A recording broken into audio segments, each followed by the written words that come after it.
I lost my right eye shielding my nephew from a catastrophic explosion. I spent 8 grueling months draining my life savings to teach him how to walk again. Years later, his mother stood in a crowded courtroom and called my Navy Cross a fake.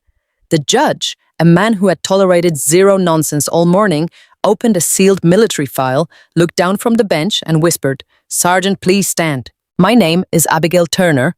I am 32 years old. I was the manager of a busy civilian medical clinic, and before that, I spent 10 years serving as a hospital corpsman in the United States Navy. I was trained to save lives in the worst conditions imaginable. I was trained to run toward the danger when everyone else was running away. But nothing in my military training prepared me for the devastation of being betrayed by my own blood.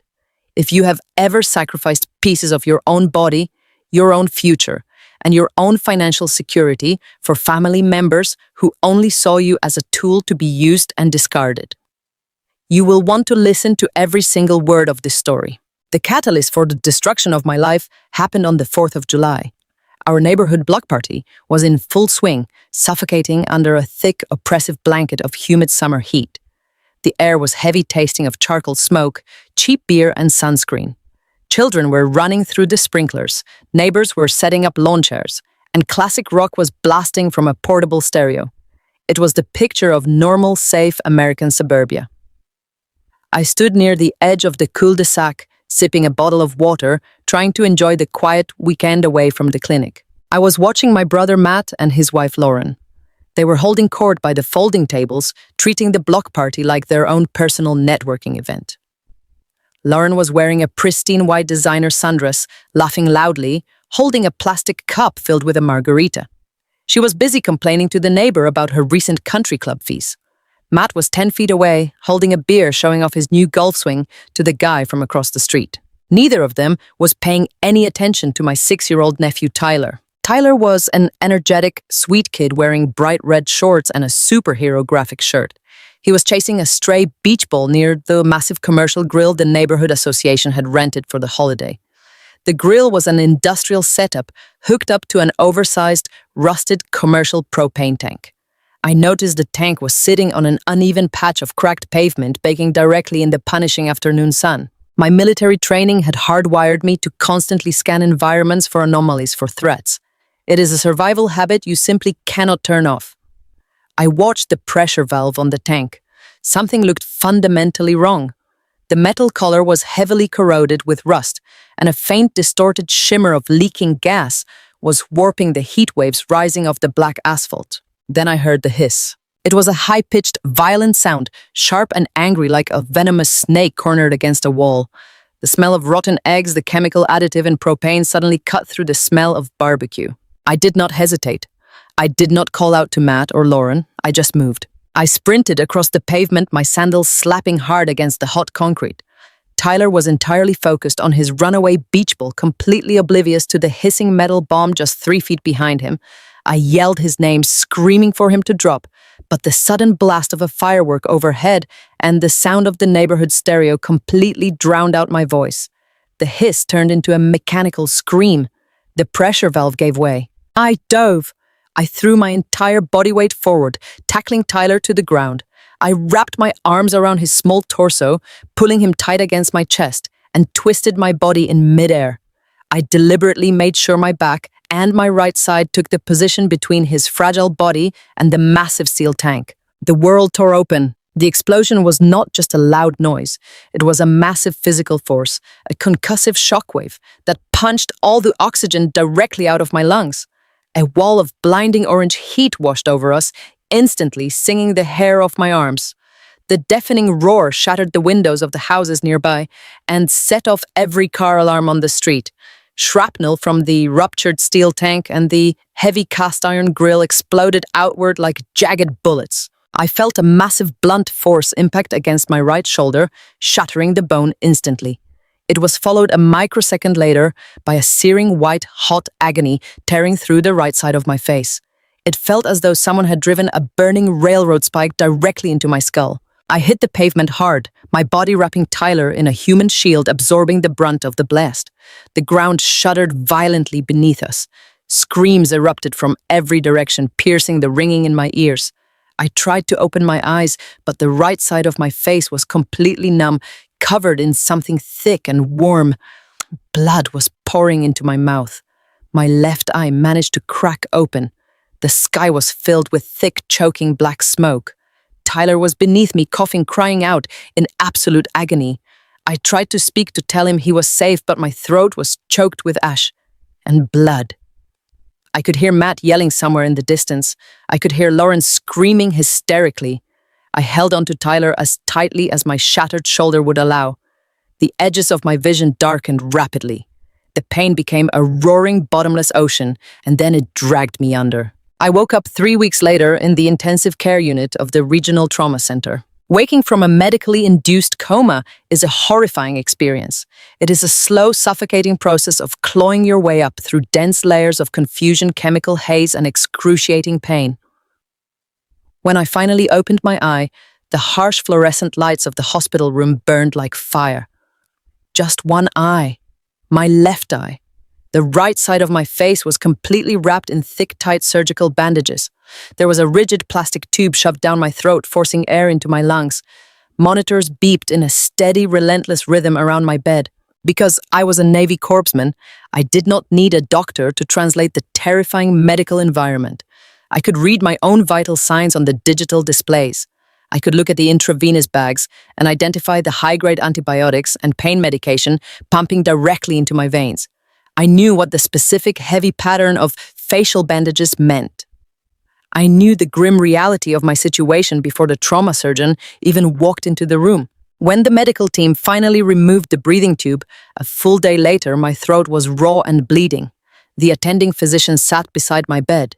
His face carried the heavy, practiced sympathy of a man who delivers life-altering news for a living. He looked at my chart, then looked at me, and delivered the exact words I was dreading. He told me that a jagged piece of shrapnel from the propane tank had completely destroyed my right eye. The damage was catastrophic and irreversible.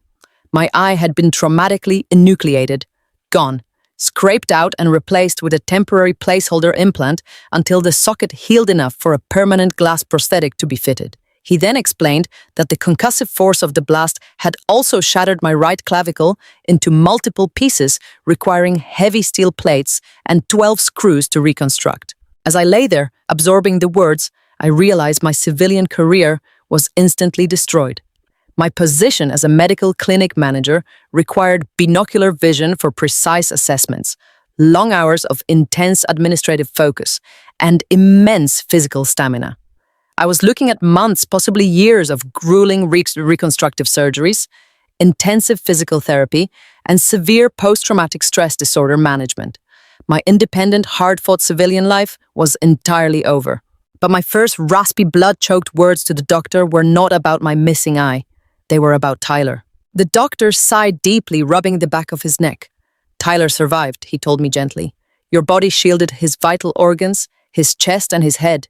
You absolutely saved his life, Abigail. If you had not covered him, he would not be here. But the blast threw heavy debris outward along the ground. A massive piece of the heavy cast iron grill collapsed directly onto Tyler's legs. Both of his femurs were crushed. He had already undergone multiple emergency surgeries to stabilize the bones with external fixators, and the prognosis was highly uncertain. The doctors simply did not know if my 6-year-old nephew would ever be able to walk properly again. The news broke my heart, but it also ignited a fierce protective fire deep in my chest. I had sacrificed a piece of myself to save his life. I was going to make absolutely certain he lived it. During my first week fully conscious in the intensive care unit, my brother Matt and my sister-in-law Lauren were a constant, overwhelming presence. They hovered constantly around my hospital bed, their faces pale and dramatically streaked with tears. Lauren would sit in the uncomfortable vinyl hospital chair, clutching my uninjured left hand, weeping loudly enough for the nurses in the hallway to hear. She kept calling me their guardian angel. She told every passing doctor, every nurse, every physical therapist, and every janitor about how I had heroically thrown myself into the literal fire to save her precious boy. Matt paced the small room continuously, running his hands nervously through his hair, telling me over and over that I was a hero. He swore to God that they would never forget this sacrifice. He swore they would be there for me every single step of the way, just like I had been there for Tyler. They promised to help me with my recovery, to support me financially while I was out of work, and to make sure I never had to worry about a single thing. They played the role of the devoted, endlessly grateful family with perfect execution. They soaked up the massive amounts of sympathy from the hospital staff, gracefully accepting hugs cards and endless casseroles from the neighborhood committee who came to visit. They absolutely basked in the dramatic tragedy of it all, starring as the grief-stricken parents supported by a heroic sister. But I was about to learn a very hard lesson. Gratitude is a remarkably fragile thing when it comes to people who only value their own comfort. The abrupt shift happened during my 4th week in the hospital. Right after I was transferred from the intensive care unit to a standard surgical step-down recovery floor. The initial shock of the accident had worn off for the family, the neighborhood sympathy visits had slowed down, and the harsh practical reality of the situation had finally set in. That reality involved massive amounts of paperwork, complex insurance claims, and staggering amounts of money. I was sitting up in my hospital bed trying to force down a cup of flavorless gelatin when Matt walked into my room. He was holding a thick, heavy stack of manila envelopes. He did not look at me with tears of gratitude in his eyes this time. He looked intensely annoyed. His shoulders were rigidly tense, his jaw was set in a hard, resentful line, and his face was red. He dropped the massive stack of envelopes onto my plastic tray table with a loud, heavy thud. I asked him what was wrong, my voice still raspy from the intubation. He let out a long, heavy sigh, the exact kind of dramatic sigh a person makes when they are deeply inconvenienced by someone else's existence. "The hospital billing department just called me again," he said, rubbing his temples furiously. "They are asking for your primary military insurance information again because your civilian policy has a massive deductible for out-of-network trauma care. They are talking about hundreds of thousands of dollars for your surgeries alone, Abby. And Tyler's bills are piling up faster than we can open them." Lauren is completely stressed out by all this paperwork. I looked at him, my one good eye blinking in absolute confusion. I was the one lying in a hospital bed with a shattered shoulder and a permanently missing right eye, but he was standing there complaining to me about how stressed his wife was over opening mail. I told him I would call my insurance company immediately. I told him I would handle my own bills so they did not have to worry about me. "You need to handle it fast," he snapped. His tone was sharp, entirely devoid of the warmth and tearful gratitude he had shown just days prior. Lauren had to cancel her luxury spa weekend with her friends because she has been sitting in waiting rooms for a month, dealing with this mess. "We are tapped out emotionally, and we cannot carry your administrative burden too." I stared silently at my older brother. My status as a guardian angel had officially expired. I had saved his only son from burning to death on the asphalt. But now, the expensive inconvenience of my survival was becoming a direct threat to his comfortable lifestyle. The angelic praises abruptly stopped that day. The daily emotional hospital visits slowed to a trickle, and then they stopped entirely. Lauren claimed she was far too emotionally overwhelmed to handle the negative energy of a hospital environment. Matt claimed he was working forced overtime to deal with Tyler's mounting medical debt, a claim I would soon discover was a complete and utter lie. They left me entirely alone in that sterile hospital room to navigate the terrifying labyrinth of my own physical recovery. I had to learn how to walk down the hallway with a completely shifted center of gravity. I had to learn how to judge the distance to a water cup with absolutely no depth perception. Most painfully, I had to learn how to look at myself in the bathroom mirror and see a face that was heavily scarred, swollen, and missing a fundamental piece of itself. But the physical agony of my shattered collarbone and the phantom pain of my missing eye were absolutely nothing compared to the quiet, creeping realization that my family had abandoned me. They abandoned me the exact moment I stopped being a convenient self-sacrificing hero and started being a complicated, expensive reality. The stage was perfectly set for a financial and emotional nightmare, but I had no idea just how deep and how calculated their betrayal actually went. The hospital bills dropped on my tray table were only the beginning. The real conflict was waiting for me outside those hospital doors, waiting to drain every single ounce of fight I had left. The orthopedic specialist stood at the foot of Tyler's hospital bed with a silver clipboard pressed against his chest. He delivered the news with the practiced flat tone of a man trying to cushion a devastating blow. The crushing weight of the cast iron grill had caused severe nerve damage and compound fractures in both of Tyler's legs. The doctor looked directly at my brother Matt and his wife Lauren, explaining that without grueling and constant physical therapy, my 6-year-old nephew might never walk properly again. Tyler would likely be dependent on a wheelchair or heavy metal crutches for the rest of his life unless someone worked with him through the agonizing pain of rehabilitation every single day. Lauren immediately buried her face in her manicured hands and let out a loud theatrical sob that echoed down the sterile hospital hallway. Matt wrapped his arms protectively around her, glaring at the doctor as if the medical prognosis was a deliberate personal insult rather than a tragic reality. They played the part of the shattered devoted parents perfectly in front of the medical staff, soaking up sympathetic glances from passing nurses. But the moment we left the hospital environment and the real unglamorous work was supposed to begin, their parental devotion completely vanished into thin air. They claimed they were emotionally overwhelmed to handle Tyler's rehabilitation schedule. Lauren insisted that seeing her son in pain was causing her anxiety and that she could not bear to be the one pushing him through the physical therapy exercises. She claimed the negative energy of recovery was toxic to her mental health. Matt backed her up immediately. He claimed he had to work brutal double shifts just to keep their heads above water with the mounting medical bills. Their solution to this overwhelming emotional and financial burden was incredibly selfish. They dumped Tyler at my modest one-bedroom apartment every single morning before the sun came up and picked him up after it grew dark. I was barely surviving my own physical nightmare. My shattered right shoulder throbbed with a relentless ache, a constant reminder of the steel plates and 12 screws holding my bones together. I was still struggling to adjust to the lack of depth perception that came with having a prosthetic glass eye. Simple tasks like pouring a cup of coffee required intense concentration that left me drained by noon. My sleep was violently interrupted by post-traumatic stress disorder, flashbacks of the explosion, the blinding orange heat, and the chemical smell of leaking propane. On top of the physical and mental agony, I was drowning in my own mounting medical debt because my civilian insurance policy refused to cover the out-of-network trauma surgeons who saved my life. Despite the weight of my own suffering, I stepped up without a second thought. I was a former United States Navy hospital corpsman. I knew exactly how to push broken bodies through the pain threshold to reach the other side of recovery. I turned my tiny living room into a makeshift pediatric physical therapy clinic. I bought resistance bands, balance boards, and specialized foam rollers. Every single day for 8 exhausting months, I sat on the floor with Tyler. I held his hands while he cried from the pain of stretching atrophied muscles. I wiped his tears, told him stories about my time in the military to distract him, and gently pushed him to try just one more repetition when he wanted to give up.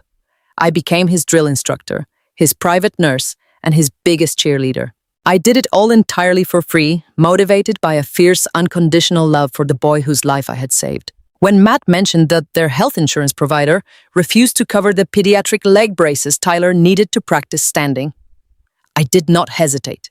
I logged into my bank account, stared at the numbers representing years of hard work, and drained the last of my life savings to pay the $4,000 invoice out of pocket.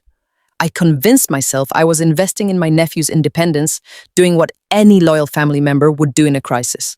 To make up for the financial deficit, I stopped buying groceries for myself.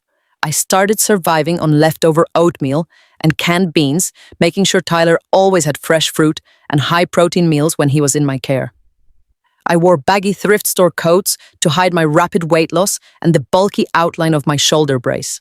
I gave up everything, emptying my own cup so I could pour every ounce of my energy into fixing that little boy's broken legs. The miracle we had been working toward for 8 brutal, tear-filled months finally happened on a cold, rainy Tuesday afternoon. Tyler was holding tightly onto the worn fabric edge of my second-hand sofa. He was wearing the expensive custom braces I had purchased with my savings. He looked across the room at me, his small face set in a look of pure, stubborn determination that perfectly mirrored my own military discipline. Slowly, shakily, his fingers let go of the sofa fabric.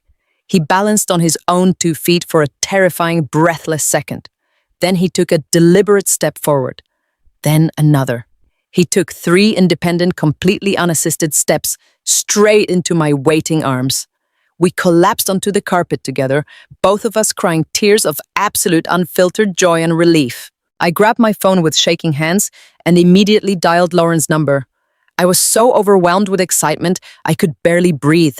I expected her to scream with joy, to drop whatever she was doing, and rush over to my apartment to see her brave son walk for the first time in nearly a year. Lauren answered the call on the 4th ring. There was a soft, atmospheric flute music playing quietly in the background, accompanied by the gentle sound of trickling water. Her voice was hushed, but it carried a tone of deep, unmistakable irritation. "Abigail, I am right in the middle of a 90-minute hot stone massage," she whispered sharply into the receiver. "I specifically told you I needed today to decompress from the stress of being a special needs mother. What is the emergency?" I froze completely. The pure, radiant joy expanding in my chest instantly turned into cold, heavy lead. I looked down at Tyler, who was beaming with immense pride, eagerly waiting for his mother's enthusiastic reaction. I forced a bright, fake, cheerful tone into my voice and simply told her that Tyler had a very good day with his stretching routine. I hung up the phone quickly and held my nephew incredibly tight, making absolutely sure he did not see the profound devastation written all over my scarred face. That short phone call was the loose thread that began to aggressively unravel their entire carefully constructed illusion. Once I saw the first glaring red flag of their deception, I could not stop seeing them everywhere I looked. The very next week, Lauren arrived to pick up Tyler driving a Range Rover. It was a pristine vehicle that cost significantly more than I made in 2 full years. When I cautiously asked her about it, she waved her hand dismissively, claiming it was just a discounted temporary lease that Matt arranged through a friend. A few days later, Matt dropped Tyler off wearing a pristine white polo shirt, bearing the embroidered crest of the most exclusive country club in our city. He casually complained about how his golf swing was suffering because of the intense mental stress of managing Tyler's ongoing medical debt. I stood silently in the doorway of my apartment, wearing a faded sweater with a visible hole in the left sleeve, listening to my older brother complain about his country club golf game. I listened to him while a bright pink, legally binding eviction warning was firmly taped to the outside of my front door. My landlord had given me exactly 2 weeks to pay my severely overdue rent or face immediate removal by the sheriff's department. I was completely, utterly out of money. I had sacrificed my professional career, my financial security, and my physical rehabilitation to fix their son, and I was about to be thrown out onto the street. I swallowed every single ounce of my pride, pushed aside my fierce independence, and decided to ask my own brother for a lifeline. When Matt came to pick up Tyler that evening, I gently pulled him into the quiet hallway, stepping away from where his son was happily playing with building blocks. My hands were shaking inside the pockets of my jeans. It is incredibly humiliating to ask for money, especially from family members who promise to protect you, especially when you have always been the strong one. I kept my voice incredibly low and respectfully asked if he could loan me a sum of $500, just enough to cover the shortfall on my rent until I could secure a new work-from-home administrative job. Matt did not look at me with an ounce of sympathy. He looked at me the exact same way he had looked at the orthopedic specialist 8 months earlier, like my very existence was a personal insult to his comfortable lifestyle. He let out a heavy, dramatic sigh, aggressively rubbing his hands over his face, as if I had just asked him to carry a mountain. "Abby, you know we are drowning in Tyler's medical debt right now," he said, his tone thick with condescension and practiced exhaustion. "The hospital bills from the explosion are eating us alive. We are tapped out. I wish I could help you out of this jam, but you need to be much more financially responsible. You cannot rely on constant handouts from us when we are dealing with a massive family tragedy." He turned around, grabbed his son's backpack, and walked briskly out to his wife's luxury SUV, leaving me standing alone in the cold hallway directly facing homelessness. I went back inside my dark apartment, locked the door, and slid down the wall until I hit the floor. I felt completely broken, utterly foolish for genuinely believing that family meant mutual sacrifice and unconditional support. But the universe has a highly effective way of bringing the absolute truth into the blinding light just when you have finally been pushed to the absolute edge of despair. I did not know it as I sat quietly crying on my worn carpet, but the massive lie they had built was about to violently shatter into a million jagged pieces. The very next morning, they dropped Tyler off early again. Matt was rushing off to a so-called critical business breakfast, and Lauren was heading to an expensive private tennis lesson. Tyler was sitting quietly at my small kitchen table, feeling bored, while I sat across from him frantically, trying to figure out what remaining items in my apartment I could possibly pawn to make rent and avoid eviction. Aunt Abby, Tyler asked innocently, kicking his braced legs under the table. "Can I please play the race car game on Mommy's iPad?" Lauren had carelessly left her expensive tablet inside his canvas backpack the night before. I pulled it out, wiped the smudged screen clean with my sleeve, and unlocked it using the simple 4-digit passcode Tyler had enthusiastically showed me weeks ago. I fully intended to open the racing application and hand the device straight back to him so I could return to my financial panic. Instead, before my finger could tap the brightly colored icon for his favorite racing game, a sudden banner notification dropped down from the top of the illuminated screen. It was an automated alert from a wealth management firm displaying a message that would shatter my reality and open the door to the most devastating, unforgivable betrayal of my entire life. The morning began in the exact same exhausting, agonizing rhythm that had defined my life for the past year. The sky outside my modest apartment window was a pale, bruised gray, offering no warmth to the cramped living space I had transformed into a makeshift physical therapy clinic. My reconstructed right shoulder throbbed with a dull, relentless ache, a phantom reminder of the heavy steel plates and screws holding my bones together. I had been up since 5 in the morning, meticulously preparing the resistance bands and foam rollers for Tyler. When Matt dropped him off at 6:30, my brother barely made eye contact with me. He complained bitterly about the traffic, muttered a hasty excuse about a mandatory overtime shift, and rushed back to his car, leaving his son behind without a second glance. I spent the next 3 hours sitting on the worn carpet, guiding Tyler through his grueling leg exercises. I used every ounce of my military medical training to keep his spirits up, masking my own physical pain with cheerful encouragement. By 10 o'clock, we were both completely drained. Tyler was sitting at my small kitchen table, happily kicking his expensive custom braces against the wooden chair legs, completely unaware of the crushing weight pressing down on my chest. I stood a few feet away at the kitchen counter, staring blindly at the bright pink eviction warning taped to my front door. I was mentally calculating which pieces of my meager furniture I could sell to a pawn shop just to keep a roof over our heads for 1 more month. I was entirely out of options, out of money, and out of hope. Aunt Abby, Tyler called out his sweet, innocent voice, pulling me from my dark spiral. "Can I please play the race car game on Mommy's tablet?" Lauren had carelessly abandoned her expensive digital tablet inside his canvas backpack the night prior. She had complained that her designer purse was too full and that carrying the device into her luxury tennis lesson would ruin her posture. I pulled the sleek, heavy tablet from the bag. I wiped a sticky smudge from the glass screen using the frayed sleeve of my secondhand sweater and tapped the simple 4-digit code Tyler had eagerly shared with me weeks ago. I fully intended to open his noisy racing application, hand the device straight back to him, and return to my financial panic. I just needed 10 minutes of peace to figure out how I was going to survive the week. But as the bright home screen unlocked, a silent banner notification dropped down from the very top edge of the glass. It was an automated alert from an elite wealth management firm, the kind of institution that required a massive minimum balance just to open an account. The text was incredibly simple, but it hit me with the force of a physical blow, instantly freezing the blood in my veins.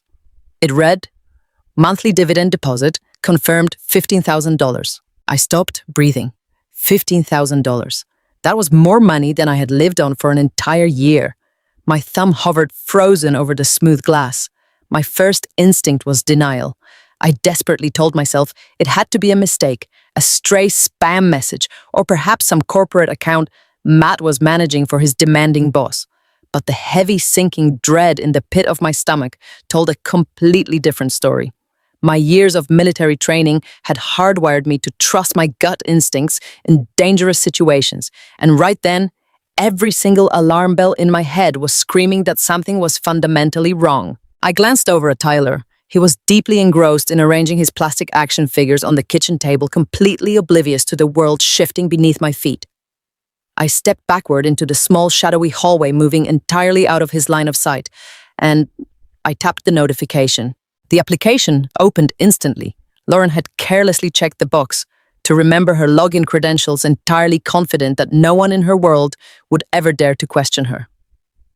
I found myself staring at a sprawling financial dashboard that I could barely comprehend. The numbers swimming before my one good eye were absolutely staggering.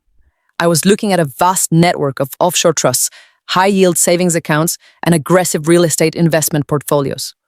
I navigated to the transaction history, my hands shaking so violently that I had to lean my shoulder against the wall just to hold the tablet steady. I traced the monthly $15,000 dividend deposits backward, watching them appear month after month, regular and relentless as clockwork. I kept scrolling, swiping down through the digital records, passing expensive transfers to luxury car dealerships and high-end country clubs, until I finally hit the origin point. It was a single massive wire transfer dated exactly 9 months ago. That date struck me like a physical punch to the gut.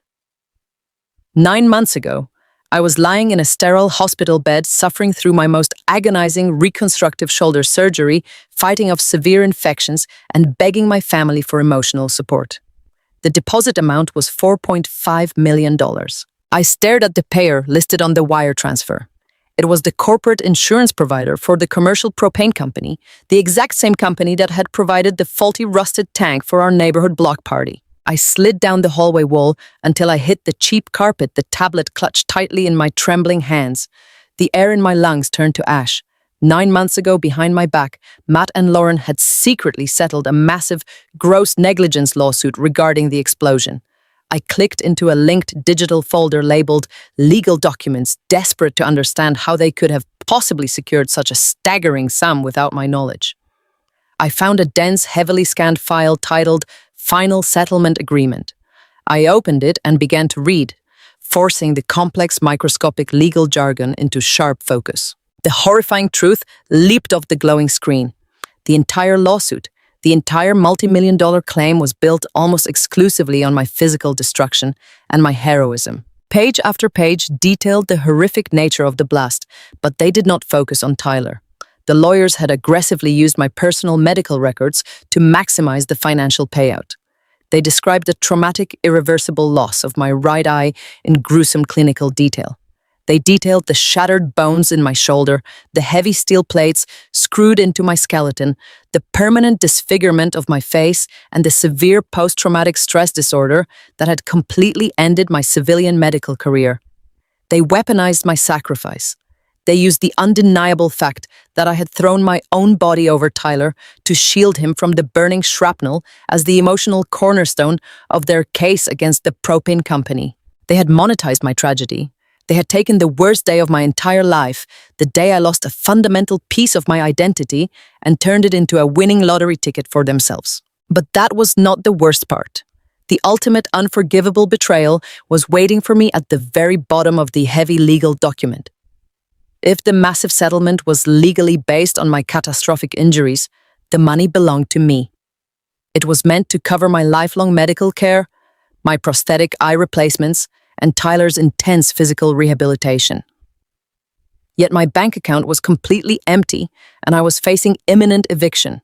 I scrolled frantically to the signature pages, my chest heaving with silent, ragged breaths. There, on the final page of the document, was a comprehensive liability waiver. It explicitly stated that Abigail Turner voluntarily relinquished all legal and financial rights to the settlement funds, transferring total administrative control to Matthew and Lauren as the primary caregivers for the family. At the bottom of that damning paragraph was my signature. I stared at the looping black ink on the bright screen. It was a blatant, sloppy forgery. It was not even a sophisticated imitation of my handwriting. My real signature is precise and measured, a habit born from years of signing official military medical charts. This signature was hurried, messy, and entirely fake. 9 months ago, while I was heavily medicated, fighting through agonizing night terrors, and entirely dependent on the hospital staff, my own brother and his wife had forged my signature to steal $4.5 million. They stole the money meant to rebuild my shattered life. They stole the money meant to secure Tyler's future. I opened the corresponding banking files to see exactly where my stolen life savings had gone. The money meant to secure Tyler's essential medical care had been aggressively funneled into a labyrinth of selfish luxury purchases. I saw the massive down payment for Lauren's brand new Range Rover. I saw the exorbitant initiation fees for Matt's exclusive country club membership. I saw thousands of dollars spent at luxury day spas, designer clothing boutiques, and expensive steakhouses. While I was wearing threadbare clothes from the thrift store, skipping my own meals, and surviving on cheap canned beans just to afford Tyler's specialized pediatric leg braces, they were sipping expensive champagne and laughing at my expense. The grief was a crushing physical weight pressing down on my sternum until I felt like I was suffocating in that dark hallway. I thought about the hundreds of days I had spent on the floor pushing Tyler through his painful physical therapy, while his parents claimed they were too emotionally overwhelmed to help. I thought about the deeply humiliating moment just days prior, when I had swallowed my pride and begged my brother for a simple $500 loan to save me from eviction. I remembered the exact condescending tone in his voice when he told me they were drowning in medical debt and ordered me to be more financially responsible. It was all a calculated, malicious, evil lie. They were not drowning in debt. They were millionaires. They had deliberately kept me in absolute grinding poverty. They watched me drain my own meager savings to care for their broken son, simply because they did not want to spend a single dime of their stolen hidden fortune on the child I had sacrificed my body to save. They viewed my unconditional love and my military discipline not as a blessing, but as an incredibly convenient tool to be exploited. Tears pricked the corners of my one good eye, but I absolutely refused to let them fall. Crying would not pay my overdue rent. Crying would not get my stolen future back. Crying would certainly not serve justice to the people who had treated me like disposable garbage. In that quiet, cramped hallway, the devastated, heartbroken, self-sacrificing sister finally died. The Navy hospital corpsman took over. The paralyzing shock evaporated from my blood, instantly replaced by a cold, methodical, terrifying fury. My intense military training had taught me exactly how to operate under extreme trauma, how to compartmentalize agonizing pain, and how to execute a mission with absolute flawless precision. I was no longer a victim waiting for a miracle. I was a soldier operating deep behind enemy lines, and I had just uncovered their central command center. I did not scream. I did not confront them. I knew that showing my hand now would only give them the opportunity to hide the money and destroy the evidence. I needed to secure the digital paper trail. I needed to transfer every single financial document, every offshore bank statement, and every forged legal signature to a secure encrypted location before Lauren realized she had left her precious tablet behind. I backed out of the wealth management portal with steady, deliberate movements. I opened the cloud storage drive intending to export the files directly to my own secure server. But as I navigated through the digital folders, my finger accidentally brushed against the messaging application icon at the bottom of the screen. The interface shifted instantly, loading a long active history of text messages. I moved to close the application immediately, not wanting to waste precious time reading their mundane conversations. However, the most recent thread caught my eye. It was an active family group chat between Lauren Matt and Lauren's wealthy, arrogant parents. The preview text of the latest message, sent just 1 hour ago, was visible on the screen. The sheer breathtaking cruelty of those few visible words forced me to stop. My thumb hovered over the screen once again. I thought I had already experienced the absolute bottom of their betrayal. I thought the forged signature and the stolen millions were the worst things they could possibly do to me. I was entirely wrong. The financial theft was just the mechanics of their betrayal. The group chat contained the soul of it. I tapped the message thread, opening a window into how they truly viewed the woman who had sacrificed everything for them. The knife was about to twist even deeper, carving out any remaining shred of love or loyalty I held for my family, and setting the stage for the most ruthless counterattack they could never see coming. The digital folder filled with offshore banking records was already a graveyard of my stolen future. But the messaging application I had accidentally opened was the final devastating nail in the coffin of my family.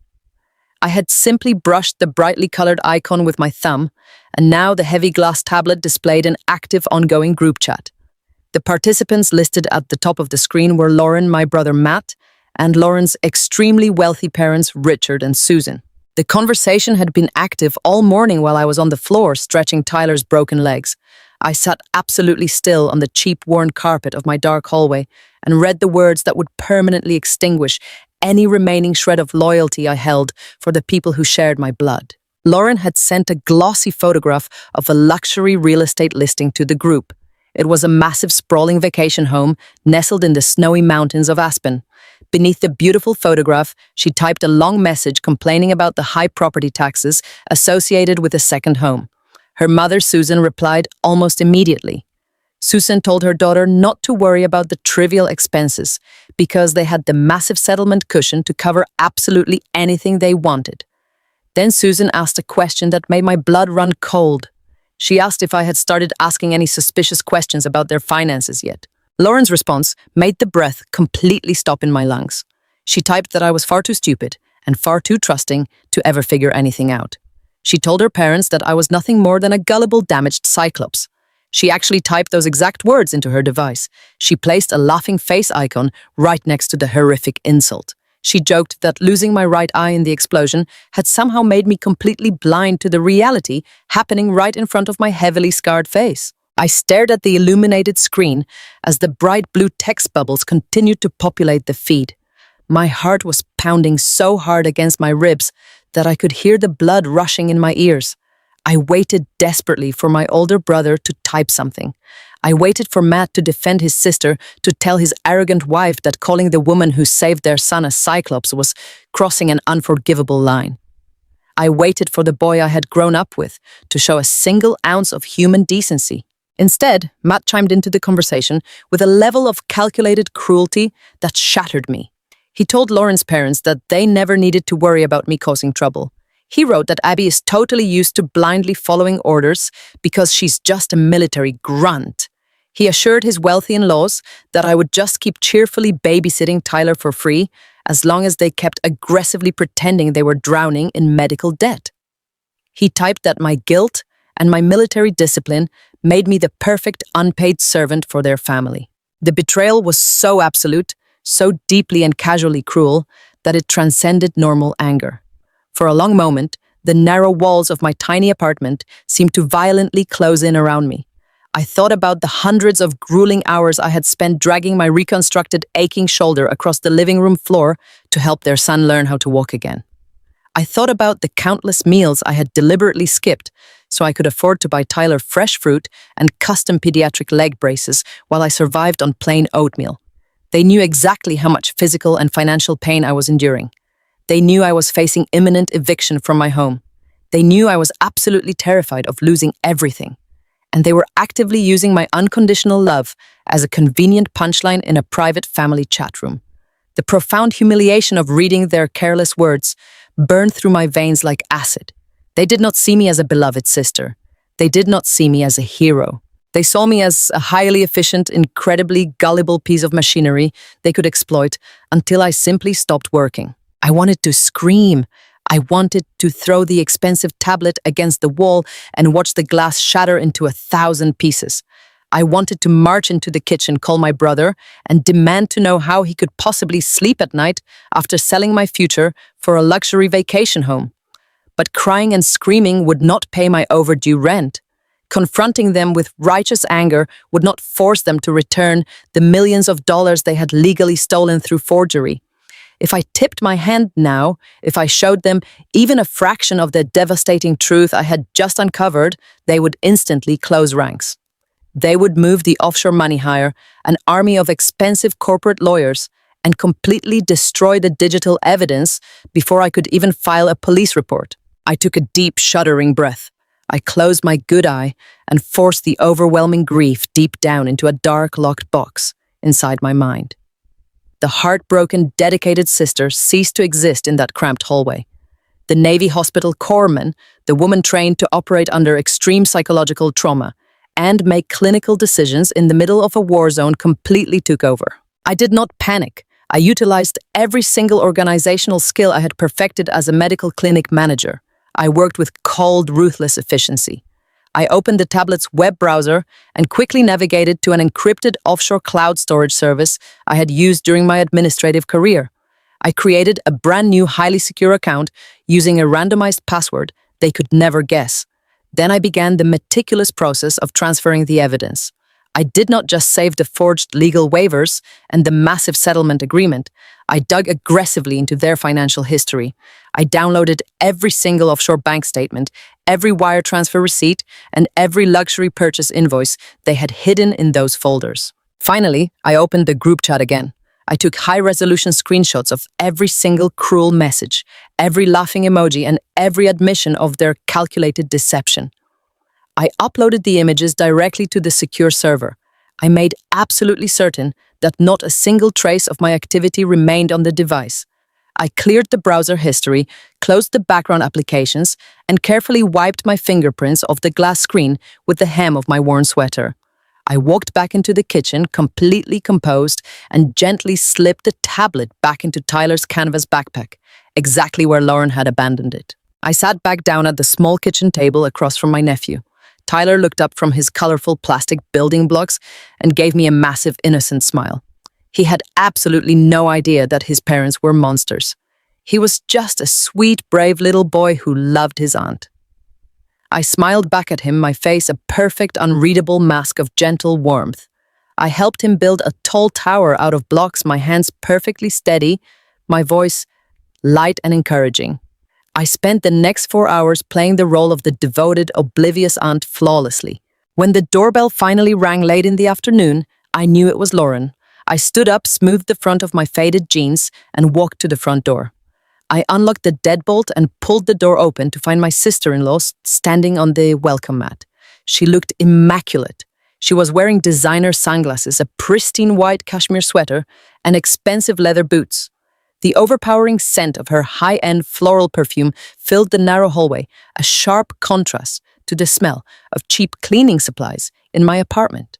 She was holding a large iced coffee and looking at her phone with an expression of mild annoyance. She looked up and offered me a tight, practiced smile that did not reach her eyes. She thanked me for watching Tyler again and immediately started complaining about how exhausted she was from dealing with the stress of the insurance companies all day. She played the role of the overwhelmed, struggling mother with such incredible conviction that I almost admired her sociopathic dedication to the lie. I did not break character. I did not let a single ounce of my cold fury bleed into my voice. I smiled warmly, handed her Tyler's backpack, and told her that he had a wonderful day doing his physical therapy exercises. I told her how incredibly brave he was getting with his stretching routine. Lauren sighed heavily, waving her hand dismissively, as if her son's recovery was just another tedious chore on her schedule. She told me she was simply too emotionally drained to handle him this coming weekend because she had to work through a massive pile of medical debt paperwork. She looked at me with those wide, fake, sympathetic eyes and asked if I could possibly take him again on Saturday. She said she knew she was asking a lot, but they just relied on me so much. I looked directly into the eyes of the woman who had just called me a damaged cyclops hours earlier. I kept my smile perfectly in place and politely agreed to babysit for free again next weekend. I told her that family always steps up for family. Lauren patted my shoulder patronizingly, completely convinced of her own superiority and my absolute stupidity. She took Tyler by the hand, turned around, and walked down the cracked sidewalk toward her brand new gleaming Range Rover parked on the street. I stood quietly in the doorway and watched the heavy luxury vehicle pull away from the curb, its expensive engine purring softly into the late afternoon air. The very second the sleek vehicle turned the corner and disappeared from my limited line of sight, the warm, accommodating smile vanished entirely from my face. I closed the front door, locked the heavy deadbolt, and walked straight to my kitchen counter. I picked up my cheap, outdated cellular phone. I did not call the police.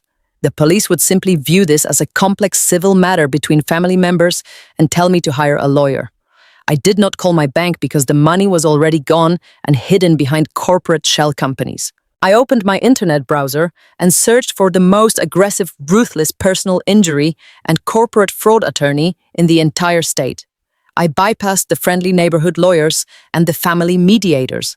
I looked for the kind of legal predator who specialized in completely dismantling fraudulent corporations and sending arrogant white-collar criminals to federal prison. I found a man named Jonathan Vance, a former federal prosecutor, with a reputation for absolute mercilessness in the courtroom. I dialed the number for his private firm. His receptionist tried to filter the call politely, telling me that Mr. Vance required a massive retainer and did not take standard family disputes. I did not raise my voice. I spoke with the clinical, commanding tone of a military medical officer requesting an emergency evacuation. I told the receptionist that I had undeniable digital proof of a $4.5 million insurance fraud conspiracy involving forged legal waivers, offshore embezzlement, and a major commercial settlement. I told her I had the exact transaction numbers and the forged signatures securely backed up. Within 60 seconds, Jonathan Vance was on the line. I spent the next 45 minutes pacing the short length of my apartment, laying out the entire situation with absolute precision. I did not cry. I did not ask for sympathy. I simply presented the cold, hard facts. I told him about the explosion, my catastrophic injuries, the forged settlement documents, the offshore trusts, and the group chat messages proving their malicious intent. I told him I wanted everything back, and I wanted them held legally and criminally responsible for destroying my life. Mr. Vance listened in complete silence until I was entirely finished speaking. When he finally spoke, his voice was low, calculating, and dangerously sharp. He told me that my evidence was incredibly compelling, but we were facing a very specific, dangerous problem. If we simply filed a massive civil lawsuit right now to recover the stolen funds, Lauren and Matt would immediately be notified by the court. The moment they received that civil summons, they would panic. They would use their stolen millions to hire a team of aggressive defense attorneys who would tie the case up in civil litigation for years. Worse, they would immediately begin liquidating the assets, moving the money into untraceable international accounts, and actively destroying any remaining evidence on their personal devices. A civil suit would give them a massive head start to hide the money and prepare a defense claiming I had given them verbal permission to sign the waivers. To win this battle, Mr. Vance warned me, we could not just attack them financially. We had to trap them criminally. We needed them to willingly walk into a courtroom, raise their right hands, and commit a fatal, undeniable felony on the official record before they ever realized they were under investigation. We needed them to feel so incredibly arrogant, so completely untouchable, and so absolutely confident in my stupidity that they would happily hand us the rope to hang them with. He told me to change absolutely nothing about my routine behavior. He specifically instructed me to continue playing the role of the broken, compliant, desperate sister. He told me to let them believe they were in total control of my life, to let them continue to view me as their gullible asset. He explained that arrogant people always make their most catastrophic mistakes when they believe they have already won the war. We needed to wait for them to make a definitive legal move against me, something that would require them to swear under penalty of perjury that their financial narrative was the absolute truth. I agreed to his terms without a single second of hesitation. I hung up the phone as the late afternoon sun began to sink below the horizon, casting long, dark, jagged shadows across my empty, silent living room. The pink eviction warning was still firmly taped to my front door, a glaring reminder of the engineered poverty I had been forced to endure. But the crushing, suffocating weight of despair that had anchored me to the floor just hours earlier was completely gone. I felt a cold, determined, and deeply terrifying calm settle over my entire body. My pulse was perfectly steady. My mind was sharper than it had been since the day of the explosion. I was no longer a helpless victim waiting for a miracle that was never going to come. I was a highly trained soldier, carefully preparing an invisible ambush, and I was going to systematically dismantle their entire empire brick by stolen brick. I did not know exactly how they were going to escalate the situation, but I knew their greed would not allow them to stop, and I was absolutely right. Lauren unknowingly took the final fatal bait the very next week, walking blindly and arrogantly into a legal trap she could never ever escape. The week after I secured the digital evidence of their massive $4.5 million fraud was an exercise in absolute psychological warfare. I had to continue living in my cramped, dark apartment, staring at the bright pink eviction notice taped to my front door, all while knowing my own brother and his wife were sitting on a stolen fortune. I had to keep pushing Tyler through his painful physical therapy on my worn living room carpet, smiling and acting like the grateful, damaged aunt, while every instinct in my body screamed to confront them and demand my life back. My attorney had specifically instructed me to wait for them to make a definitive legal move. He warned me that greedy people are ultimately impatient, and their arrogance always forces their hand. He was absolutely right. The ambush came on a Tuesday morning, entirely unannounced. I was in my tiny kitchen, carefully measuring out my cheap instant coffee to make it last until the end of the month, when a sharp, authoritative knock rattled my front door. I looked through the scratch peephole and felt a cold, sudden spike of adrenaline hit my chest. It was Matt and Lauren. They were not dropping off Tyler for his exercises. They were standing shoulder to shoulder in the narrow hallway, both wearing pristine business casual clothing. Lauren was clutching a thick, heavy manila envelope against her designer silk blouse. She wore a wide, practiced smile that completely failed to reach her cold eyes. It was the exact same predatory expression a spider might wear while welcoming a fly into its web. I took a slow, deep breath, burying my furious independence and my military discipline deep beneath a mask of exhausted confusion. I unlocked the heavy deadbolt and pulled the door open, blinking my one good eye repeatedly as if they had woken me from a deep medicated sleep. Lauren did not wait for an invitation. She pushed past me into the small apartment, the overwhelming scent of her expensive floral perfume instantly suffocating the cramped space. Matt followed closely behind her, refusing to make direct eye contact with me. He kept his hands shoved deep into his pockets, staring at a stain on my cheap carpet. "Abby, sweetheart," Lauren said, her voice dripping with artificial sugary concern. "We know how much you have been struggling lately with your mounting medical debt and your overdue rent. Matt and I have just been absolutely sick with worry over your living situation. We talked it over and we decided it was time to step in and really help you manage things, because family takes care of family." She walked over to my small kitchen table and dropped the heavy envelope onto the scratch wood. It made a loud, definitive thud that echoed in the quiet room. I walked over slowly, feigning a slight painful limp from my reconstructed shoulder. I asked them what was in the envelope, keeping my voice small, fragile, and uncertain. Matt finally looked up at me, shifting his weight nervously from side to side. "It is just some standard administrative paperwork, Abby," he muttered quickly, looking away again. "We hired a private consultant to look into your military veterans affairs benefits. They said you qualify for a massive disability payout because of your severe post-traumatic stress disorder from the explosion. But the paperwork is incredibly complicated, and we know you get confused and overwhelmed so easily these days. If you just sign these general power of attorney forms, Lauren and I can handle all the stressful phone calls and legal bureaucracy for you. We will make sure your rent gets paid, and you never have to worry about facing eviction again." They were playing the role of the benevolent, supportive family members, coming to rescue the broken war veteran. If I had not already discovered the hidden offshore accounts and the blatantly forged settlement documents, I might have actually believed their heartfelt performance. I might have wept with gratitude and hugged them both. But standing there in my kitchen, armed with the terrifying truth of what they had already done to me, I recognized their performance for exactly what it was. It was a trap. I looked down at the thick stack of legal documents spilling out of the unsealed envelope. The pages were dense with complex legal jargon, stamped with official state court seals that caught the morning light.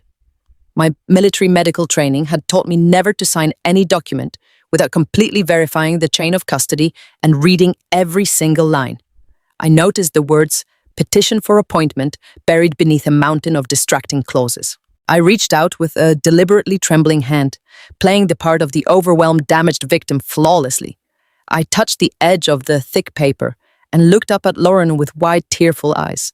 I told them I was just so tired, and all the complicated legal words were making my head throb. I asked if I could please just keep the documents overnight to read through them when my vision was not so blurry and my pain medication had worn off. Lauren's fake comforting smile tightened by a fraction of an inch. She clearly wanted me to sign them right then and there, but pushing too hard would break her illusion of gentle concern and risk making me suspicious. She reached out and patted my shoulder, her manicured nails digging slightly into my worn sweater. "Take your time, sweetie," she said in a condescending whisper. "Just try to get them signed by tomorrow morning so we can save you from that nasty eviction notice on your door." The absolute second their luxury sport utility vehicle pulled away from the curb outside my apartment window, my trembling, helpless facade evaporated into thin air. I locked the deadbolt, grabbed a stack of documents from the table, and marched straight to my laptop. I scanned every single page with high-resolution precision and sent the encrypted files directly to my fraud attorney. I sat at my kitchen table for exactly 45 minutes before my phone rang. When I answered, my attorney did not bother with professional pleasantries. His voice was grim, sharp, and laced with absolute unvarnished disgust. He told me that I was not looking at a standard power of attorney application for military benefits. He told me that my brother and his wife had filed a formal, aggressive petition for full legal conservatorship over my person and my entire estate. The air completely left my lungs. The room seemed to spin. I asked him to explain exactly what that meant in practical terms. He laid out their terrifying legal strategy with clinical precision. A legal conservatorship is designed for individuals who have completely lost the cognitive ability to care for themselves. It is meant for people with severe dementia or catastrophic brain injuries who cannot understand reality. Lauren and Matt had submitted sworn affidavits to the court claiming that I was entirely mentally incompetent. They cited the traumatic brain injury I supposedly suffered from the propane explosion, combined with severe unmanaged combat post-traumatic stress disorder. They were arguing to a state judge that I was completely incapable of managing my own finances, making my own medical decisions, or living independently in society. I felt a cold, paralyzing dread wash over my entire body. I asked my lawyer why they would go to such extreme, expensive legal lengths to declare me legally insane when they knew I was completely lucid, organized, and functioning perfectly well. His answer chilled me to the absolute bone. They were terrified of me. He explained that Lauren was a highly manipulative sociopath, but she was certainly not stupid. She knew that I was a highly trained military medical professional. She knew that I was disciplined, intelligent, and fiercely independent before the accident. Deep down, she knew it was only a matter of time before I started asking the right questions about the propane company, the hospital billing departments, or the massive insurance payouts. If I ever discovered that they had forged my signature to steal a $4.5 million settlement, I could immediately march into a police station, hand over the evidence, and testify against them in open court. They would lose their luxury real estate, their expensive country club memberships, and they would both go to federal prison for a very long time. But my lawyer explained if they successfully tricked me into signing these conservatorship papers, everything changed permanently. If a judge legally declared me mentally incompetent, I would instantly lose all of my basic civil rights. I would no longer have the legal authority to hire an attorney, manage a bank account, or file a police report. Most importantly, if I ever tried to tell a judge or a law enforcement officer that my family stole millions of dollars from me, my testimony would be completely legally worthless. Lauren would simply point to the official conservatorship order and gently tell the authorities that her poor, damaged sister-in-law was suffering from paranoid delusions and making up wild conspiracy theories due to her tragic brain injury. It was the ultimate flawless cover-up. They were not just trying to steal my money, they were trying to permanently silence me. They were weaponizing my honorable military service and my physical sacrifice against me. They were using the exact injuries I sustained, saving their only child, to legally erase my autonomy and lock me in an invisible cage where no one would ever believe a single word I said. And as a sickening, greedy bonus, if they gained full conservatorship over my estate, they would gain total unchecked access to my monthly military pension and my veteran disability checks. They would aggressively drain every single cent I earned for the rest of my life while leaving me trapped in engineered poverty in a cramped apartment. The sheer breathtaking evil of their plan made my reconstructed shoulder ache with furious tension. They were willing to destroy my entire identity, label me legally insane, and strip me of my fundamental human rights, all to protect their stolen luxury lifestyle. I asked my attorney what we needed to do. I told him I was ready to fight back immediately. I wanted to march straight into the courthouse and show the judge the digital evidence of their offshore accounts and the group chat where Lauren laughed about my missing eye. He stopped me immediately. He told me that if we revealed our hidden evidence now, we would only be fighting a defensive civil battle against the conservatorship petition. They would simply withdraw the paperwork claim, they were just acting out of misplaced love and concern, and then they would immediately disappear with the stolen millions before the criminal authorities could freeze their assets. We needed to use their absolute arrogance and their sense of superiority against them. We needed to let them confidently walk into a sworn legal deposition and commit undeniable perjury on the public record, completely unaware that we already held the rope they were using to hang themselves. To spring the trap, my attorney explained we had to give Lauren exactly what she thought she wanted. He drafted a highly specific, legally benign document called a waiver of preliminary appearance. It was a standard legal form that acknowledged I had formally received the court petition, but it absolutely did not grant them any actual conservatorship authority or admit to any of their fraudulent medical claims. To someone as arrogant and legally ignorant as Lauren, a quick glance at the signed legal jargon would look like total victory. It would look like I had blindly signed my own life away exactly as she demanded. He emailed me the document. I printed it out at a local shipping store, making absolutely certain the ink was fresh. I signed my name at the bottom in crisp, steady black ink. I did not forge it this time. This signature was real, and it was going to be the heavy steel anchor that dragged them both to the absolute bottom of the ocean. The following evening, Lauren returned to my apartment alone. She knocked on the door with a light, cheerful bouncing rhythm. When I opened it, she was holding an expensive designer coffee cup and wearing a triumphant, condescending smile that made my stomach turn. I kept my head bowed. I kept my shoulders slumped, physically embodying the broken, confused, easily manipulated victim she so desperately needed me to be. I handed her the signed appearance waiver, carefully sliding it inside the original heavy manila envelope so she would not inspect the specific legal wording too closely in the dim, flickering lighting of my hallway. I told her in a soft, pathetic, trembling voice that I had signed the papers. I told her I was just so incredibly grateful that she and Matt were willing to take care of my complicated life because I was feeling so lost, broken, and overwhelmed by everything. Lauren snatched the envelope from my hands with eager speed. Her eyes gleamed with a predatory, victorious light as she clutched the papers to her chest. She reached out and patted my cheek, letting her hand linger near my prosthetic eye.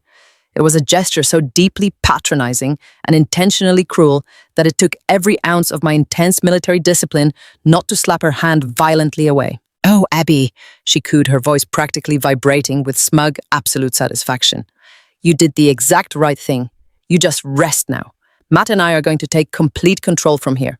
You never have to worry about making another important decision ever again." She turned and walked down the hallway, her expensive heels clicking loudly and rhythmically against the cheap linoleum floor. She climbed into her massive luxury vehicle, completely and utterly convinced that she had just won the ultimate victory.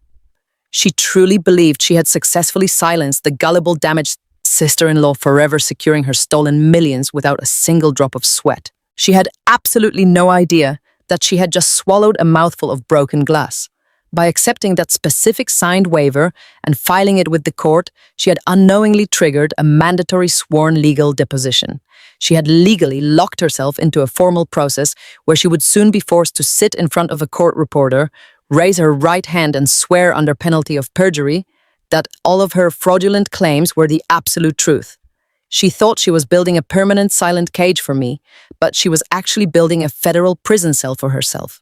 And I was going to make absolutely certain that she locked the heavy steel door from the inside. The deposition took place on a bitterly cold and damp Thursday morning inside the sleek, expensive downtown offices of my attorney. I arrived over an hour early to mentally prepare myself for the intense psychological endurance test that was about to unfold. I deliberately chose to wear the exact same faded gray sweater and worn-out jeans I had been living in for months. I needed to look exactly like the broken, defeated, and deeply confused woman Lauren fully believed she was dealing with. I sat at the heavy mahogany conference table, staring blankly at the yellow legal pads, while the court reporter silently set up her stenography machine. A professional legal videographer adjusted a high-definition camera on a tripod, pointing the lens directly at the empty black leather chair across from me. Every single word spoken today would be permanently recorded under strict penalty of perjury. At exactly 10 in the morning, the heavy glass doors swung open and Lauren walked into the conference room radiating a sickening aura of arrogant invincibility. She was dressed for a massive theatrical performance.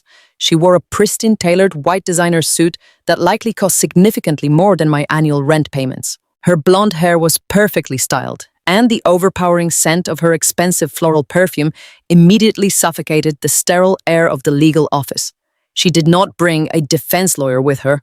Her absolute confidence in my sheer stupidity and her total belief that this was merely a procedural formality meant she genuinely thought she could handle a broken military veteran all by herself. When she saw me sitting quietly at the table, she immediately shifted into her carefully practiced character. "Oh, Abigail, honey," she cooed, rushing forward with her arms wide open. I stood up slowly, deliberately, feigning a sharp wince from my reconstructed right shoulder. She pulled me into a suffocating embrace, patting my back exactly the way one might comfort a deeply confused toddler.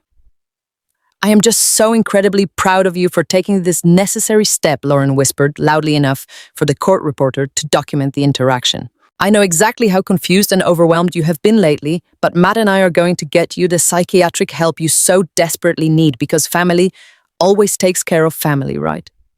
I swallowed the rising bile burning in my throat. I kept my one good eye downcast and gave her a small pathetic nod of agreement. My attorney sat quietly at the head of the conference table. He did not introduce himself with any grand intimidation or aggressive posturing. He simply watched Lauren perform her fake sympathy with the cold clinical detachment of a scientist observing a laboratory rat willingly walking straight into a steel trap. The court reporter politely asked Lauren to raise her right hand. Lauren did so with a bright cooperative smile, formally swearing to tell the truth, the whole truth, and nothing but the truth. She sat down in the leather chair directly facing the camera, crossing her expensive heels at the ankle. She looked completely at ease, entirely convinced that she was the absolute smartest person in the entire building.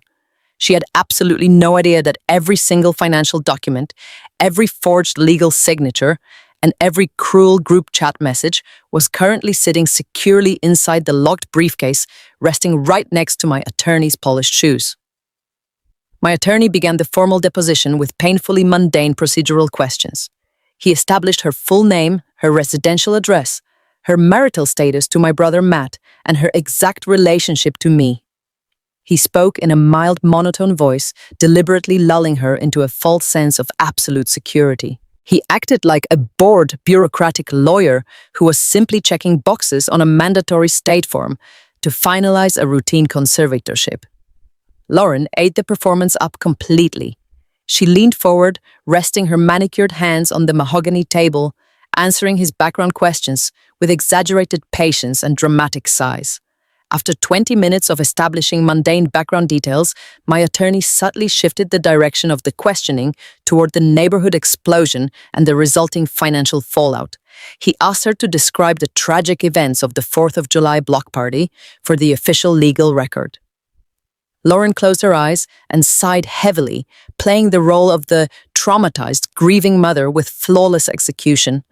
She described the terrible, deafening noise, the blinding chaos, and how utterly terrified she was for her precious son Tyler when the faulty commercial propane tank ruptured. And regarding Abigail Turner, my attorney asked, adjusting his reading glasses slightly, what was her physical condition immediately following this catastrophic blast? Lauren did not even hesitate for a fraction of a second. She looked directly into the camera lens and delivered her first catastrophic legal lie. Abigail was completely fine, she stated confidently, her voice ringing with absolute authority. She was standing far away from the grill when the tank exploded. She was just deeply hysterical and panicked, like she always gets when stressful things happen around her. I sat perfectly still in my chair. My prosthetic right eye stared blankly ahead, while the empty socket throbbed in the damp morning air. The heavy steel plates permanently screwed into my shattered collarbone ached as I listened to her words. She was sitting exactly 3 feet away from a woman whose face and body were permanently disfigured from shielding her only child from burning shrapnel, and she was swearing under federal oath that I was completely unharmed. My attorney did not react to the blatant, breathtaking perjury. He simply nodded slowly and typed a single silent note on his laptop keyboard. He politely asked her to clarify if she was absolutely certain that I had not sustained any physical injuries requiring emergency medical intervention or resulting in long-term disability. I am absolutely certain, Lauren replied, her voice dripping with condescending pity. Abigail has always been a dramatic hypochondriac, and she uses imaginary injuries to avoid working. My attorney let the silence stretch for a long, uncomfortable moment before moving to the next phase of the invisible ambush. He opened a plain manila folder and looked down at a blank sheet of paper. "Mrs. Turner," he said, keeping his tone incredibly conversational and light, "could you please explain to the court how your son's extensive physical therapy and custom pediatric leg braces were funded over the past year?" Lauren smiled a brave, tragic smile directly at the videographer. "My husband, Matt, worked brutal double shifts for months," she testified, her voice trembling with manufactured emotion. "We completely drained our own personal savings to pay for Tyler's recovery out of pocket. It has been an incredible financial hardship for our family, but we would do absolutely anything for our sweet boy."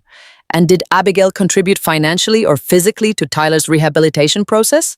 my attorney asked, leaning forward slightly. Lauren let out a short, dismissive laugh that echoed harshly in the quiet room. "Abigail?" she scoffed, shaking her head in disgust. "No, absolutely not. We had to hire expensive private nurses because Abigail was always too busy sitting alone in her apartment complaining about her imaginary ailments. She has never given us a single dime or a single hour of her time to help our family. The sheer staggering audacity of her lies was breathtaking to witness in person. I thought about the 8 grueling months I spent kneeling on my worn living room carpet, gently pushing Tyler through his agonizing physical therapy stretches, while Lauren was getting hot stone massages at luxury day spas. I thought about the $4,000 I drained from my own meager life savings to buy the specialized leg braces Tyler used to take his very first steps. I kept my face entirely blank, maintaining a perfect mask of vacant confusion, while my attorney expertly guided her deeper and deeper into the legal minefield. He casually asked her about the current state of the family finances. He asked if she or Matt had received any large insurance payouts, any legal settlements, or any sudden financial windfalls in the past 12 months. Lauren crossed her arms defensively but maintained her arrogant smirk. "Absolutely not," she swore under oath, glaring at my attorney.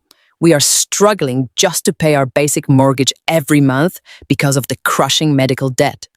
We certainly have not received any kind of settlement from the propane company or anyone else." My attorney nodded slowly. He did not pull out the digital proof of the $4.5 million wire transfer. He did not confront her with the offshore trust accounts or the paid invoice for her brand new luxury vehicle. He simply let her lock herself into a legal corner from which she could never escape. Every single lie was permanently recorded on the official transcript. Every single act of perjury was captured in high-definition video for a judge to ultimately see. The final trap was by far the most dangerous, and Lauren walked straight into it with enthusiastic malice. My attorney finally brought up the conservatorship petition itself. He asked Lauren to explain exactly why she formally believed I was mentally incompetent and legally incapable of managing my own affairs. Lauren leaned forward, her eyes shining with cruel, predatory intent. She clearly believed this was her grand moment to permanently destroy my character and completely secure her stolen fortune without any future interference. "Abigail is a severe pathological liar," Lauren stated, her voice ringing with absolute unshakable certainty. "Ever since she was discharged from the military, she has been living in a complete fantasy world. She invents these wild, dramatic delusions to get sympathy and attention from anyone who will listen to her sad stories." "Can you provide a specific example of these delusions for the official record?" my attorney asked it, his voice perfectly neutral and unthreatening. "Oh, I absolutely can," Lauren said, eagerly shifting in her leather chair. "The biggest lie she tells is about her military service. She walks around telling people she's some kind of highly decorated war hero. She claims she got injured in heavy combat overseas, and she even bought a fake military medal off the internet to prove her lies. She tells everyone she has a Navy Cross just to get sympathy discounts at grocery stores and make people feel sorry for her pathetic life. It is disgusting stolen valor, and it is deeply disturbing mental behavior. The conference room went completely still. The court reporter actually stopped typing for a fraction of a second, her hands hovering over the keys before resuming her rapid pace. My attorney slowly took off his reading glasses and looked directly at Lauren. He asked her if she was stating strictly under penalty of perjury that I had fabricated my entire military service record and that my combat injuries were entirely fictional delusions created for attention. "I swear to it," Lauren said confidently, crossing her arms. "She is completely delusional and deeply unwell. She needs to be legally committed before she hurts herself or someone else in our community. We are just trying to protect her from her own severe insanity because we love her so much." She smiled a tight, victorious smile directly at the camera lens. She truly believed she had just delivered the final fatal blow to my independence. She thought she had painted the perfect, irrefutable picture of a broken, delusional veteran who could never be trusted as a reliable witness in any court of law. I sat completely silently through the entire 2-hour deposition. I did not shed a single tear of frustration. I did not raise my voice in righteous protest to defend my honor. I did not betray a single ounce of the cold, methodical fury burning intensely in my chest. I simply let Lauren confidently dig a legal grave so incredibly deep she would never see the sunlight again. I allowed her arrogant assumptions to dictate her reality while I patiently guarded the absolute truth. When the videographer finally announced we were off the record and turned off the camera, Lauren stood up, smoothed the wrinkles from her expensive white designer suit, and offered me one last patronizing pat on my uninjured shoulder.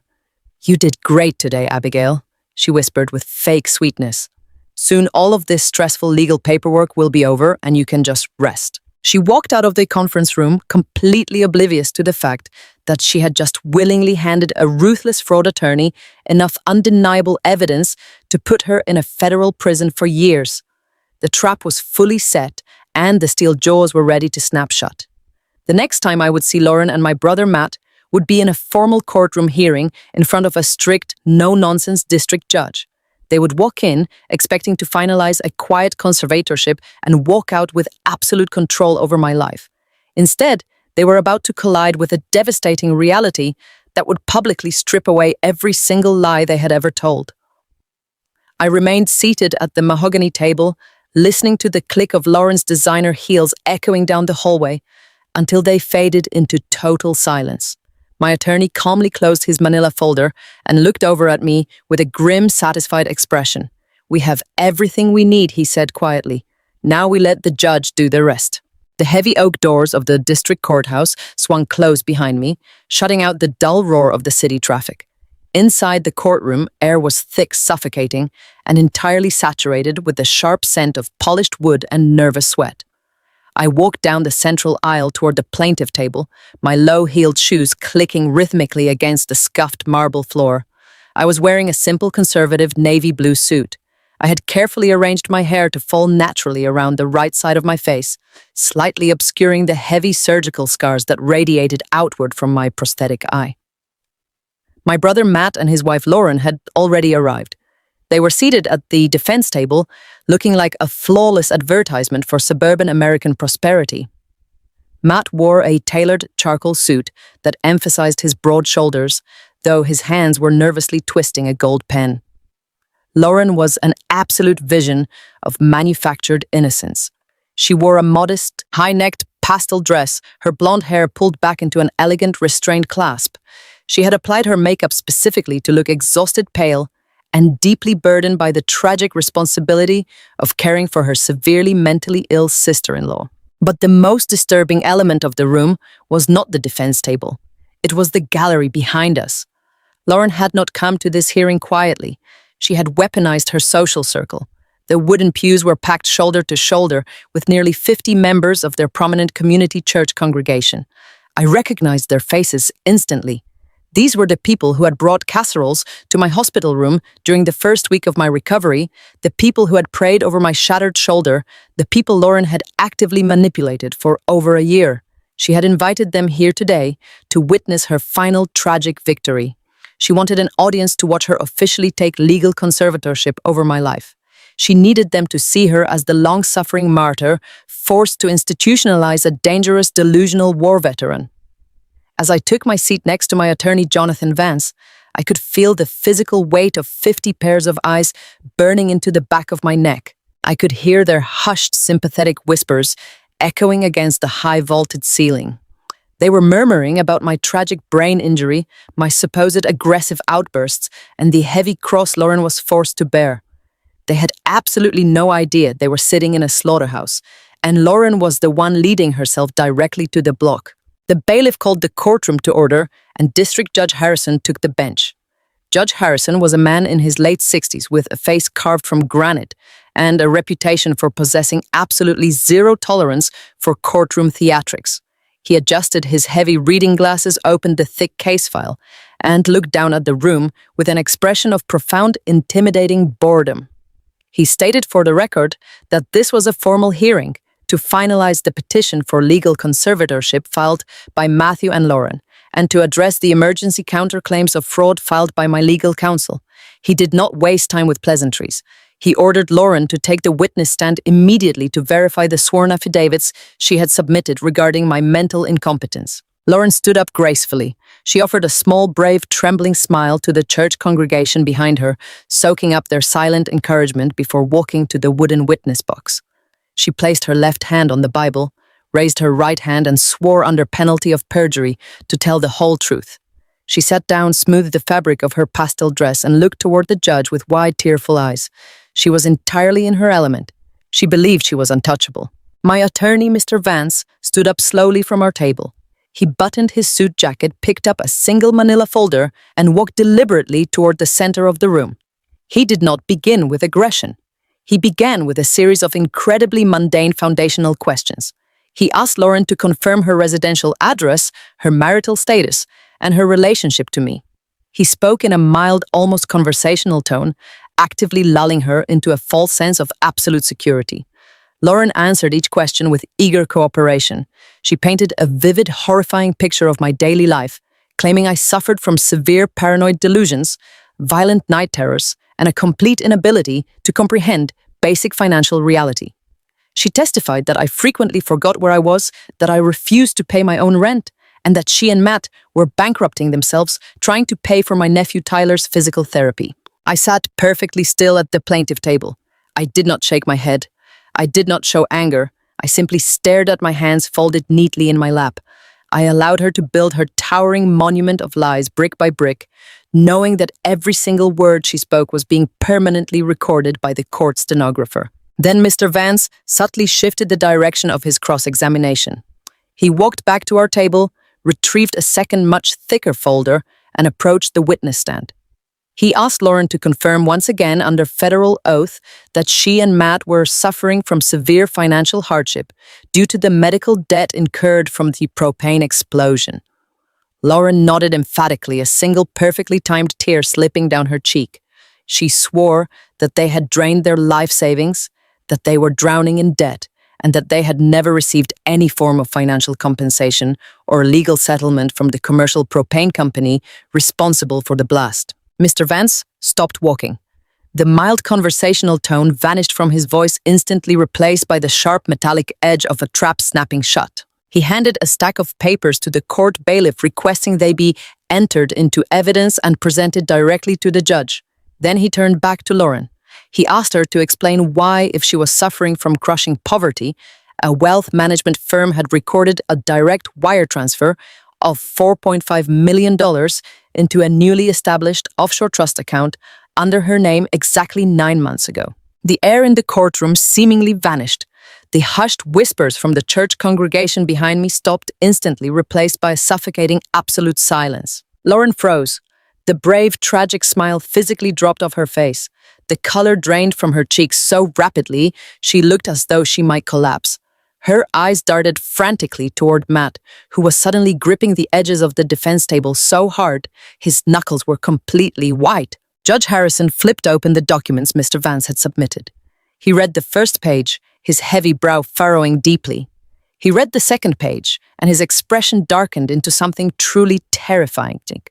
These documents were the undeniable digital banking records I had secured from her tablet, paired with the formally executed settlement agreement from the propane company. The judge looked down at Lauren over the rim of his glasses. His voice echoed through the silent room like a crack of thunder.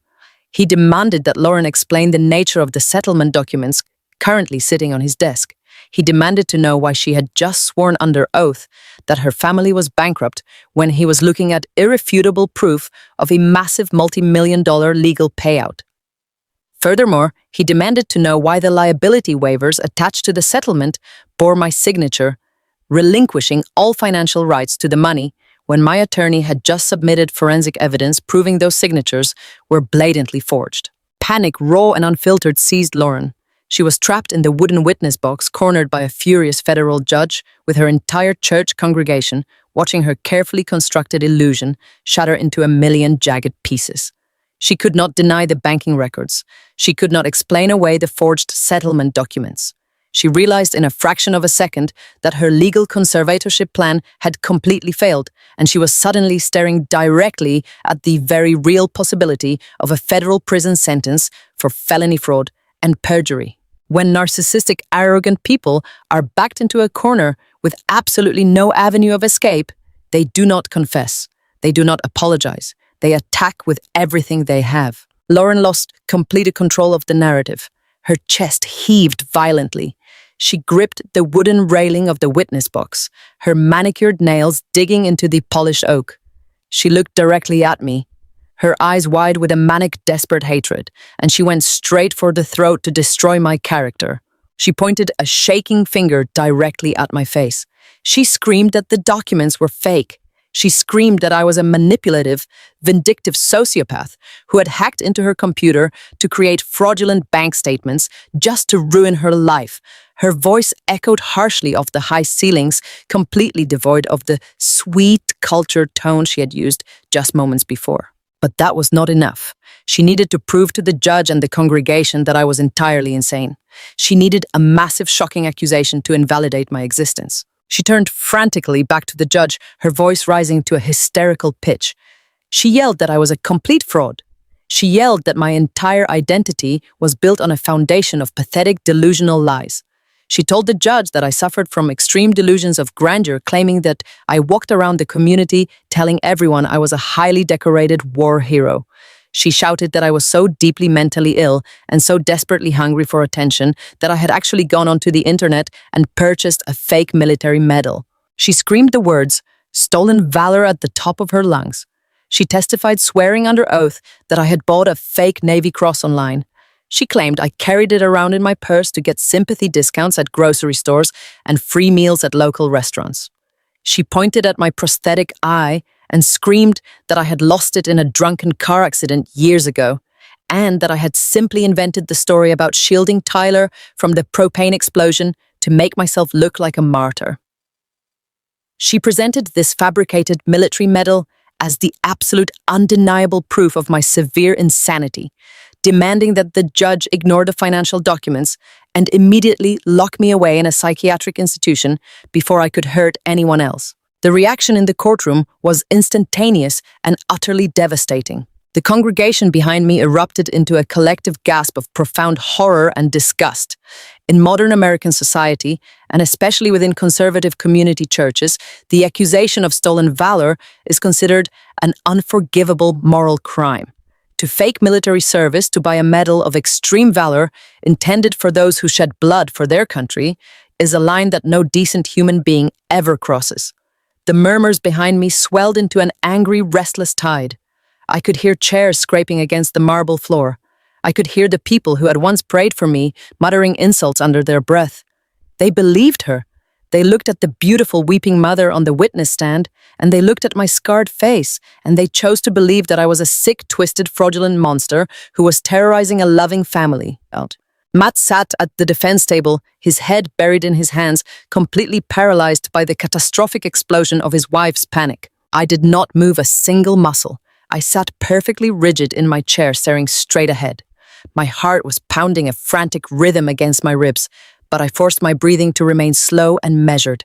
The pain of hearing my own sister-in-law publicly scream that I had bought my Navy Cross on the internet when I had watched Marines bleed to death in the sand to earn it burned through my veins like battery acid. It was an insult so deeply vile, so profoundly disrespectful to the men and women I had served with, that it took every ounce of my intense military discipline not to stand up and cross the room. But I knew that reacting with anger would only validate her claims of my mental instability. I had to sit in silence and let the trap finish closing. Judge Harrison did not gasp. He did not murmur. He picked up his wooden gavel and slammed it down against the sounding block with a concussive force that sounded like a gunshot. The sharp, violent crack instantly silenced the murmuring congregation and stopped Lauren's hysterical screaming dead in its tracks. The courtroom fell into a deathly, suffocating silence. Judge Harrison slowly lowered the gavel. He took off his reading glasses and placed them carefully on his desk. He leaned forward, resting his forearms on the elevated wooden bench. He did not look at Lauren. He looked directly down at me. His face was completely unreadable. It was a mask of cold judicial authority.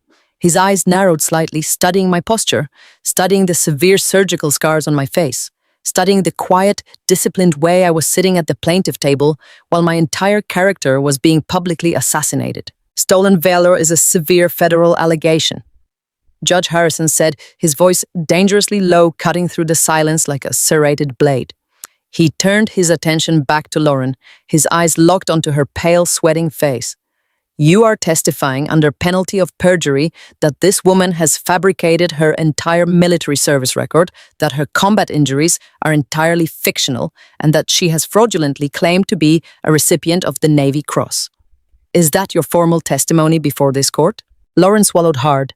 She glanced at the angry congregation behind her, drawing strength from their collective outrage. She looked back at the judge and nodded aggressively. Yes, Your Honor, she is a complete fraud. She is dangerously delusional and she needs to be locked up today. Judge Harrison held her gaze for 3 agonizing seconds. Then he turned his head slowly and looked directly at my attorney, Mr. Vance. Counsel, the judge said, his voice echoing with absolute, unquestionable authority. This court will not proceed with any financial fraud inquiries or conservatorship petitions until this specific character dispute is entirely resolved. An accusation of stolen valor strikes at the very core of a witness credibility. You will provide this court with your client's official unredacted military service record, including all medical discharge papers, and official combat citations immediately. We will settle this right now on the record before another word is spoken in my courtroom. Mr. Vance did not hesitate. He did not argue. He simply nodded respectfully, reached down into his heavy leather briefcase, and pulled out a thick wax-sealed manila envelope, setting the stage for a revelation that would permanently destroy Lauren and Matt's lives in front of everyone they knew. Mr. Vance did not say a single word as he unlatched his heavy leather briefcase. The sharp metallic click echoed loudly in the cavernous courtroom. Every single person in the crowded gallery leaned forward collectively. Lauren was still breathing heavily on the wooden witness stand, her chest heaving, her face flushed red with the exertion of her own hysterical lies. She actually looked proud of herself. She truly believed that screaming her baseless accusations loudly enough would somehow bend reality to her will.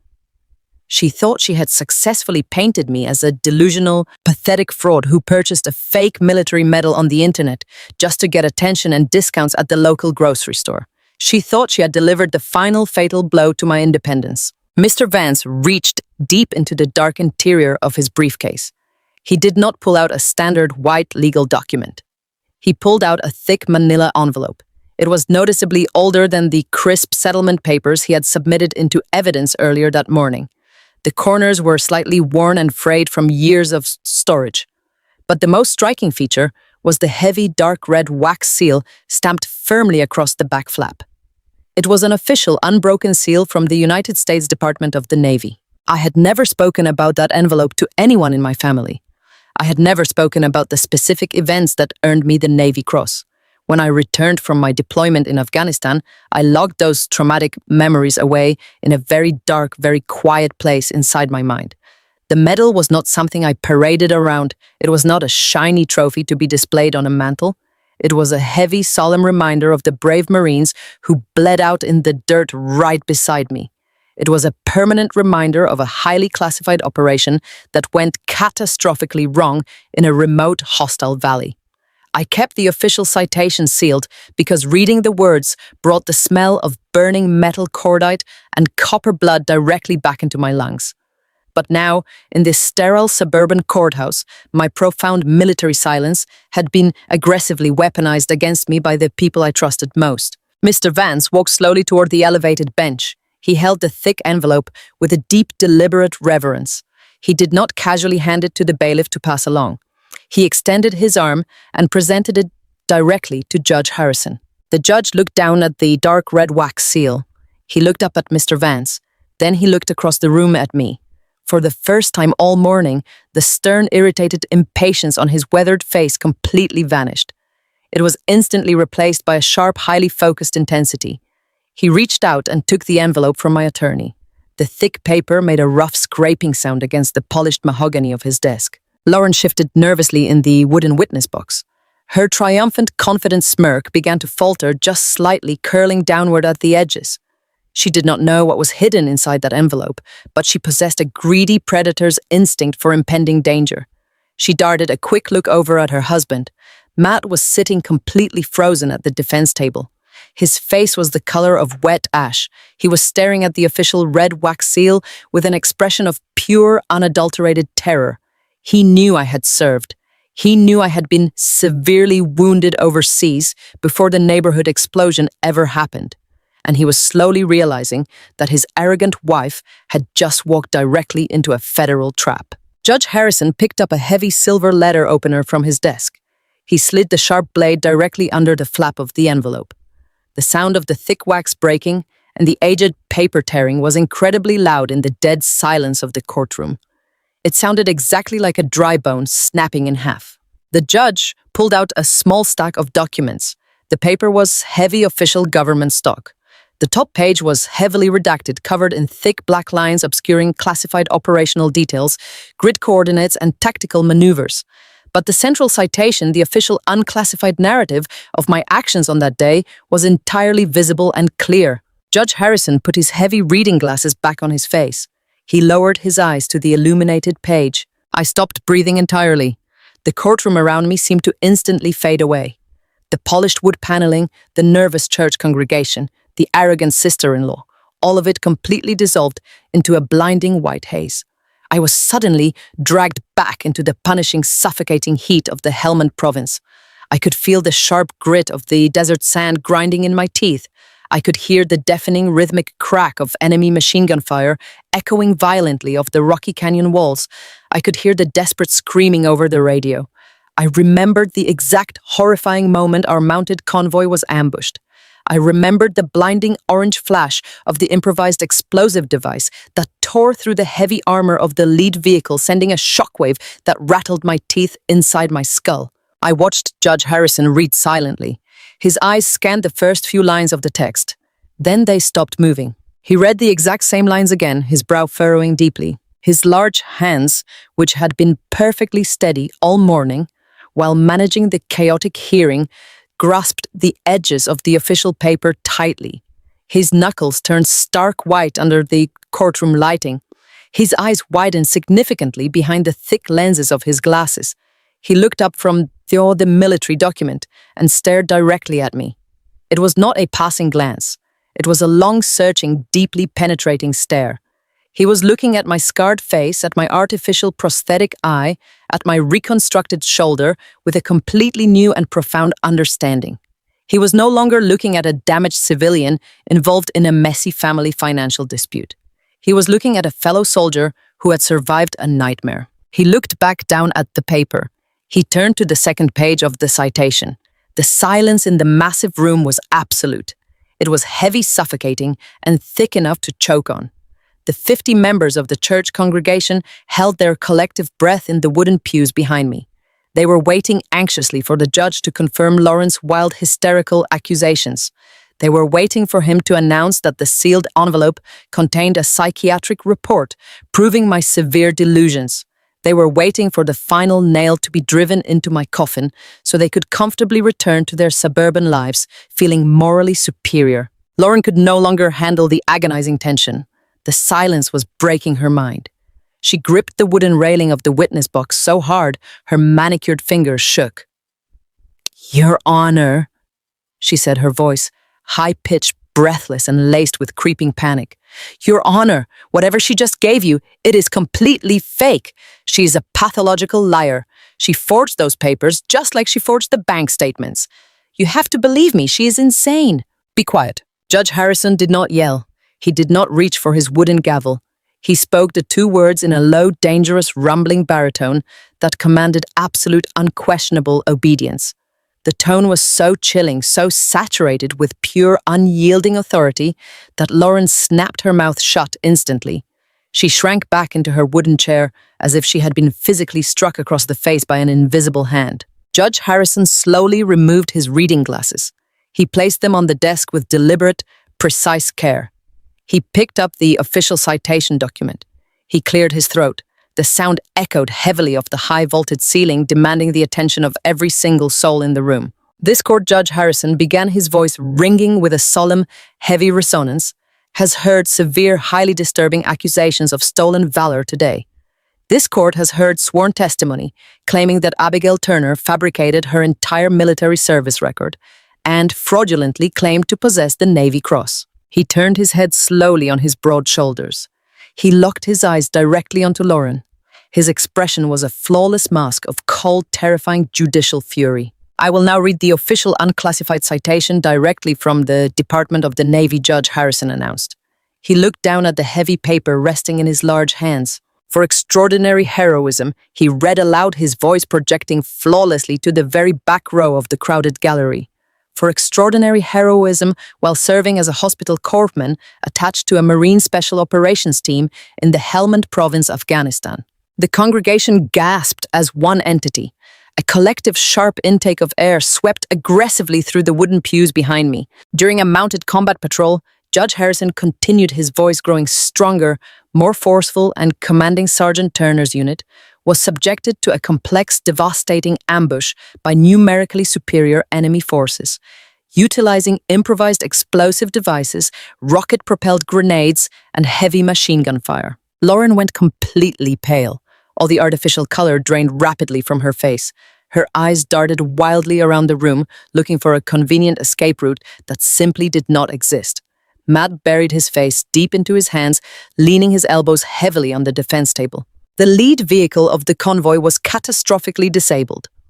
Judge Harrison read his words, hitting the silent room like physical blunt force blows. 3 Marines were severely wounded and pinned down in the designated kill zone under concentrated, withering enemy fire. Without hesitation and with complete disregard for her own personal safety, Sergeant Turner dismounted her relatively safe position and sprinted 75 meters across open terrain through a hail of incoming fire to reach the casualties. I closed my good eye tightly. A single hot tear slipped down my scarred cheek. I could see their young, terrified faces.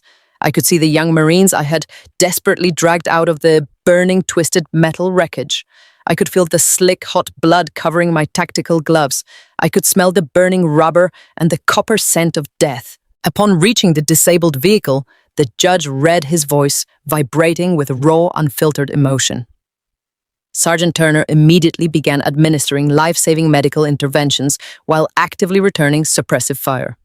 When an enemy grenade detonated mere meters from her exposed position, Sergeant Turner deliberately shielded a critically wounded Marine with her own body.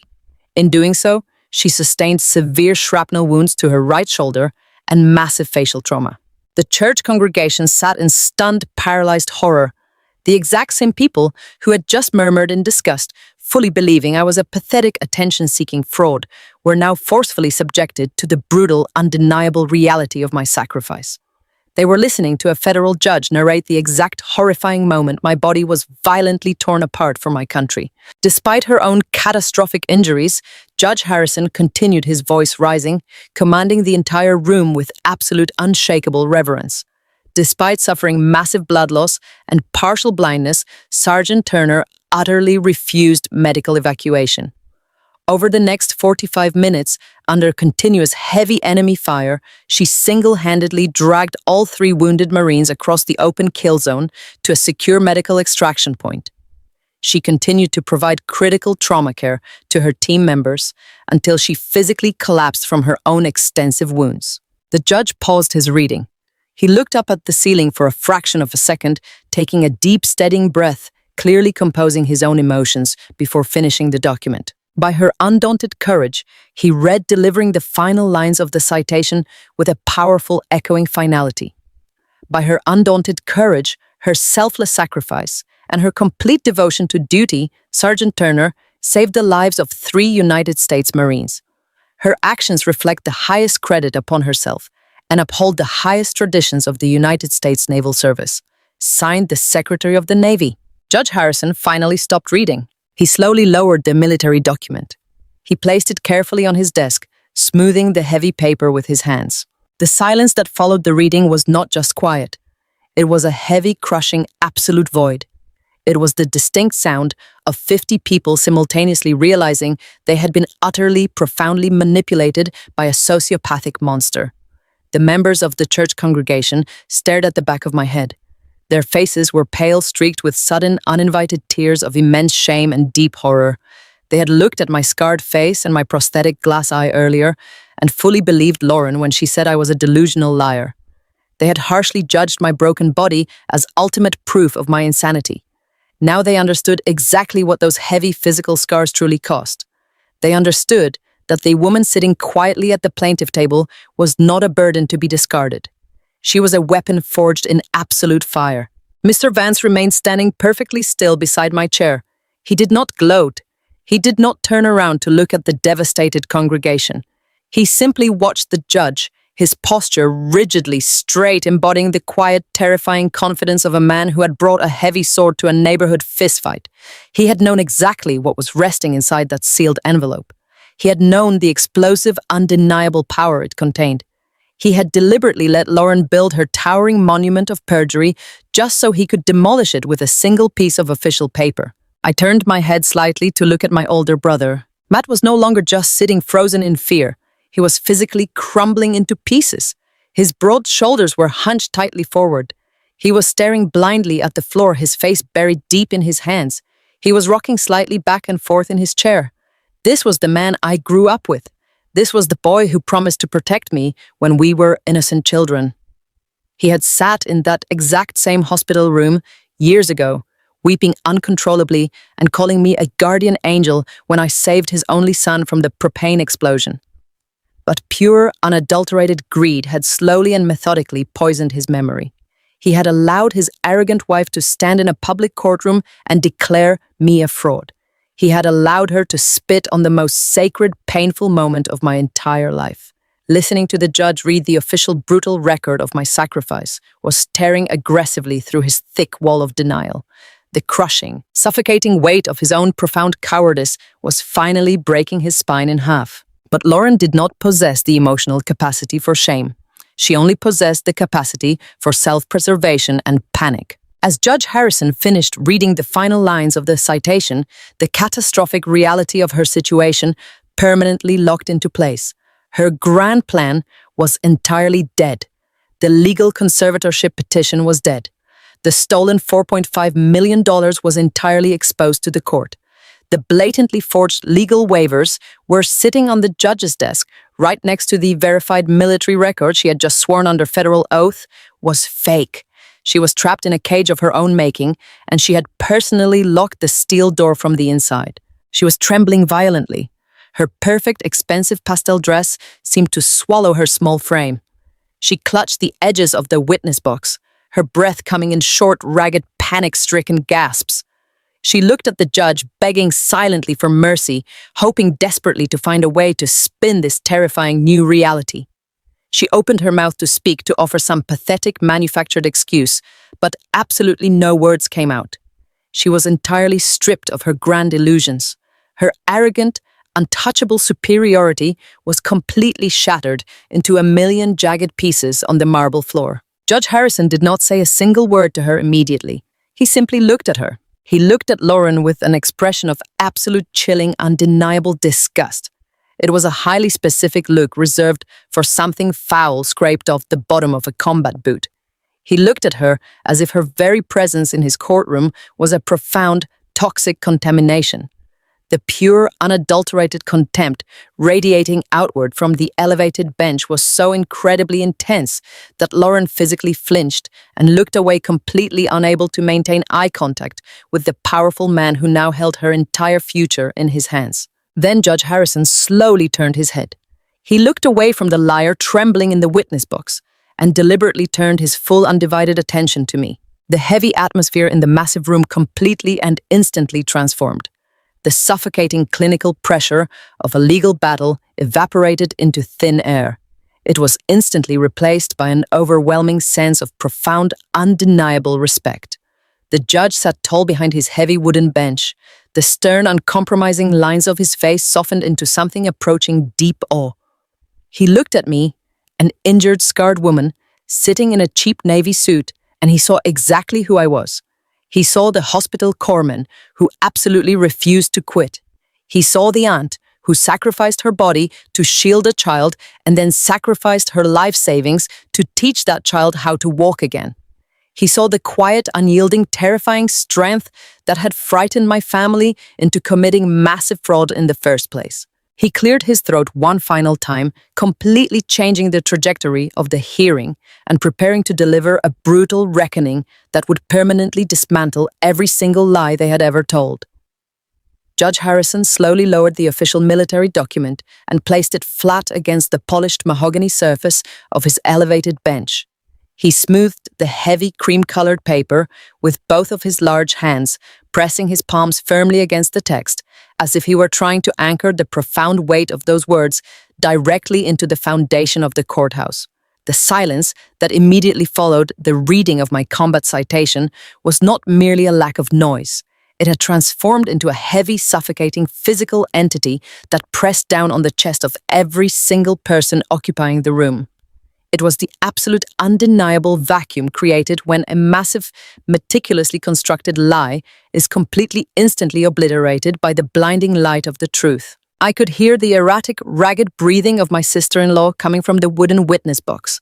I could hear the muffled, choked sobs originating from the crowded wooden pews behind me, where 50 members of her church congregation were simultaneously realizing the horrifying magnitude of their own misplaced judgment. But mostly, I heard the steady, relentless pounding of my own heart echoing in my ears, a steady, rhythmic drumbeat that reminded me I was still alive, still fighting, and still standing my ground. For a long, agonizing minute, Judge Harrison did not say a single word. He did not look at Lauren trembling in the witness box. He did not look at my brother Matt, who had completely collapsed over the defense table with his face buried deep in his hands.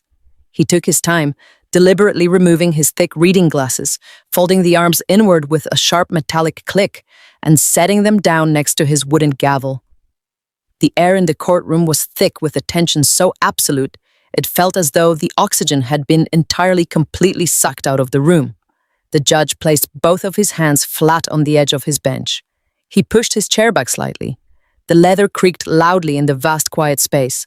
And then, moving with a slow, deliberate, and towering dignity, District Judge Harrison did something that completely shattered every established rule of standard courtroom protocol. He stood up. He did not stand to address the gallery.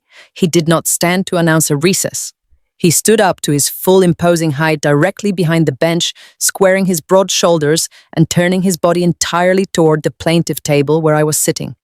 He ignored the court reporter, whose hands were hovering frozen over her stenography machine. He ignored the bailiff standing by the door. He ignored the 50 stunned civilians staring at his every move. He looked down at me, his weathered face completely stripped of the cold judicial detachment he had worn all morning. In its place was an expression of such profound, unfiltered respect that it made the breath catch violently in my throat. His eyes locked onto mine, acknowledging the heavy surgical scars crossing my cheek, acknowledging the artificial glass eye that could not weep, acknowledging the shattered shoulder that ached in the damp air. He saw exactly what I had given for my country, and he saw exactly what my own blood relatives had tried to do to me. Sergeant, the judge whispered. His voice was incredibly low, carrying no anger, no theatrical projection, just a quiet, resonant command that cut through the silence like a sharpened blade. Please stand. I swallowed hard, fighting past the thick knot of emotion rapidly rising in my throat. I placed my left hand flat on the wooden table to steady myself deliberately, ignoring the dull throbbing ache radiating through the heavy steel plates screwed into my right collarbone.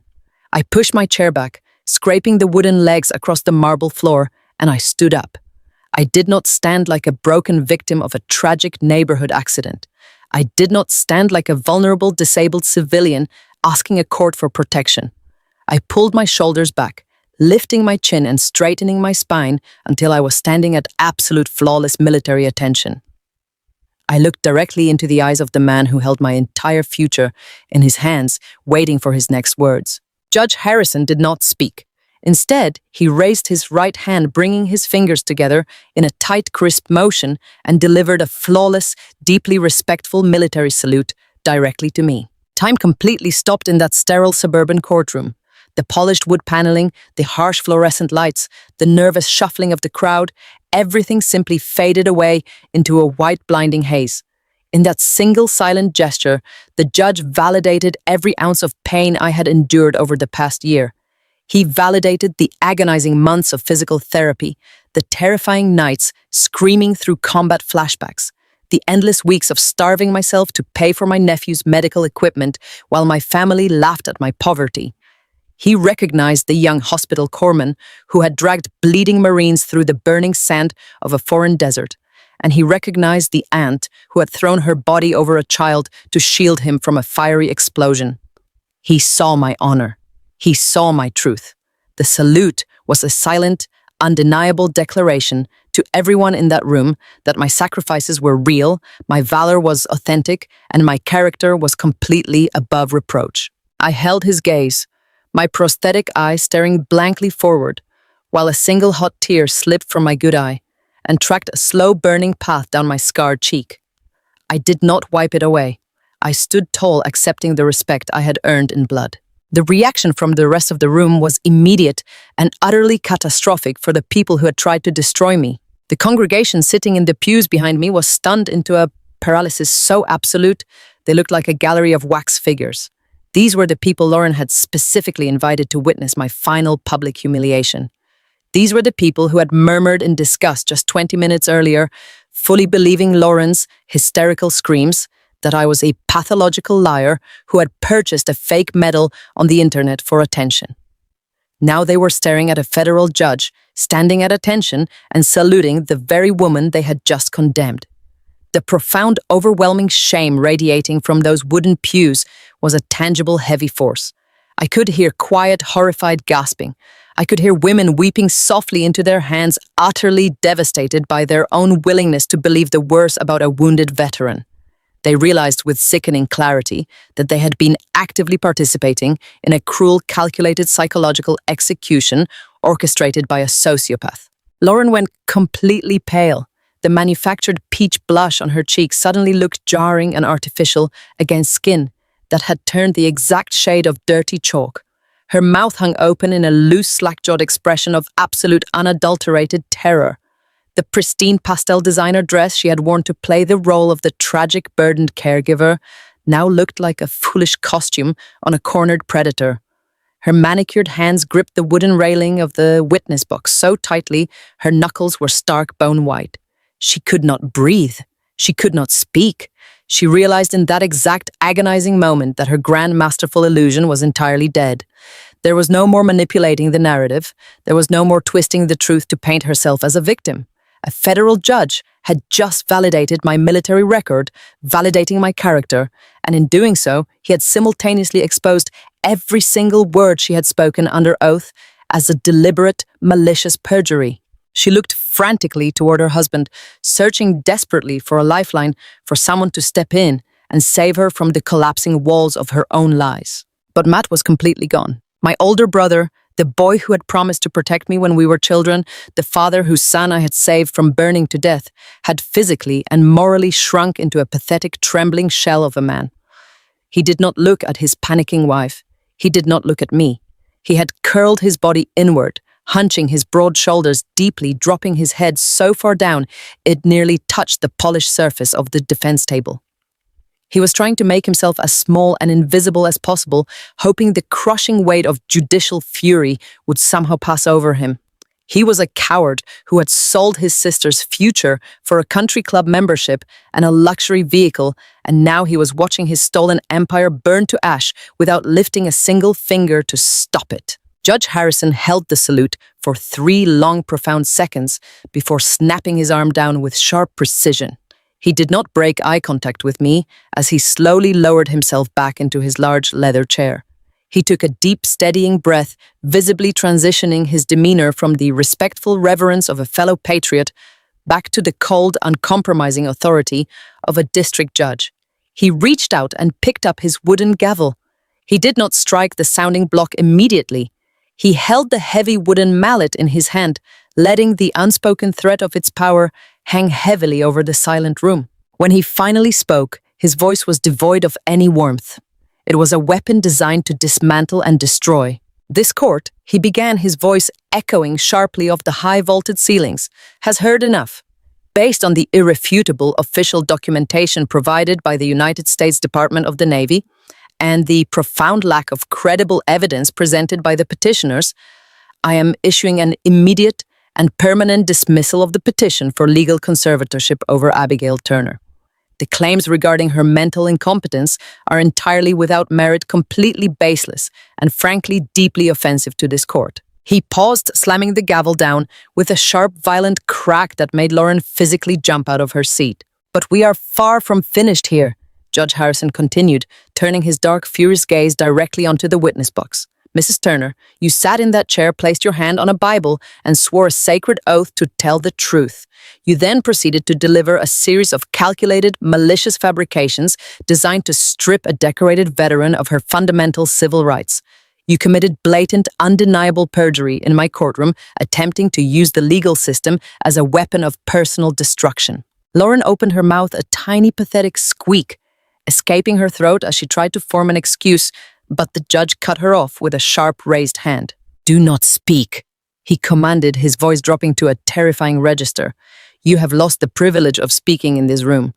I am holding you in direct criminal contempt of court for egregious perjury and deliberate obstruction of justice." Judge Harrison looked past the witness box and nodded firmly toward the back of the room. "Bailiff, take Mrs. Turner into immediate custody." The sound of heavy boots walking across the marble floor broke the silence. The uniformed bailiff approached the witness box, pulling a pair of heavy steel handcuffs from his utility belt. Lauren shrank back against the wooden paneling, her eyes wide, with a frantic, wild panic, shaking her head in violent denial as the officer reached for her wrists. She looked out at the church congregation, silently begging for an intervention, begging for anyone to stand up and defend her, but the 50 people she had manipulated simply stared back at her with expressions of cold, unforgiving disgust. The metallic ratcheting click of the handcuffs closing tightly around her wrists echoed loudly through the room, a sound of absolute finality, locking her into the reality she had created. Matt finally lifted his head, watching his wife being restrained by a law enforcement officer, but he remained completely paralyzed, frozen in his chair by the sheer magnitude of the disaster. He thought the punishment was over. He thought the dismissal of the conservatorship and the contempt charge were the worst things that could possibly happen to them today. He was entirely wrong. The psychological justice had been served, but the financial justice was still pending, and the trap my attorney had meticulously set was finally ready to snap completely shut. Judge Harrison ignored the sobbing woman being pulled from the witness box. He turned his attention back to the thick stack of papers resting on his desk. He picked up the heavy settlement documents my attorney had submitted, the digital banking records, the offshore trust statements, and the liability waivers bearing my blatantly forged signature. He adjusted his glasses, looking over the complex financial web that had funded their luxury lifestyle while leaving me facing eviction and surviving on canned beans. The judge looked up from the papers, his eyes locking directly onto my brother, cutting through Matt's cowardice with surgical precision. "Mr. Turner," the judge said, his voice ringing with a new dangerous clarity. "Your wife is currently being processed for contempt, but this court is now turning its full undivided attention to the emergency counterclaims of fraud filed by your sister's legal counsel. I am looking at a settlement agreement from a commercial propane company totaling $4.5 million. I am looking at wire transfers to offshore accounts, luxury vehicle purchases, and country club initiation fees. And most disturbingly, I am looking at liability waivers bearing a signature that forensic evidence strongly suggests was forged by you and your wife while your sister was lying in a hospital bed recovering from catastrophic combat-level trauma." The judge leaned forward, resting his forearms heavily on the bench, dropping the final legal bomb directly onto their shattered lives, preparing to permanently strip away every single stolen dime they possessed. The profound reverence that had briefly warmed the cold courtroom evaporated the instant District Judge Harrison returned his undivided attention to the defense table. He had stood from his elevated bench to honor a wounded soldier, but now he sat back down in his heavy leather chair to deliver the absolute destruction of a thief. He picked up the thick stack of forged settlement papers, the heavy offshore banking statements, and the fraudulent liability waivers my attorney had submitted into evidence earlier that morning. The judge arranged them neatly on the polished mahogany surface, aligning the edges with a terrifying, meticulous precision. When he finally looked up at my brother Matt and his wife Lauren, his eyes held the dark, unforgiving weight of a looming storm. The atmosphere in the massive room was thick with anticipation. 50 members of their church congregation held their collective breath, waiting for the final blow to fall. "Mr. and Mrs. Turner," the judge began, his voice echoing with a sharp metallic clarity that left absolutely no room for negotiation or debate. "You walked into this courtroom today with the explicit, malicious intention of stripping a decorated, disabled military veteran of her fundamental human rights. You attempted to manipulate the state legal system into becoming a weapon of permanent silence by declaring your own sister mentally incompetent.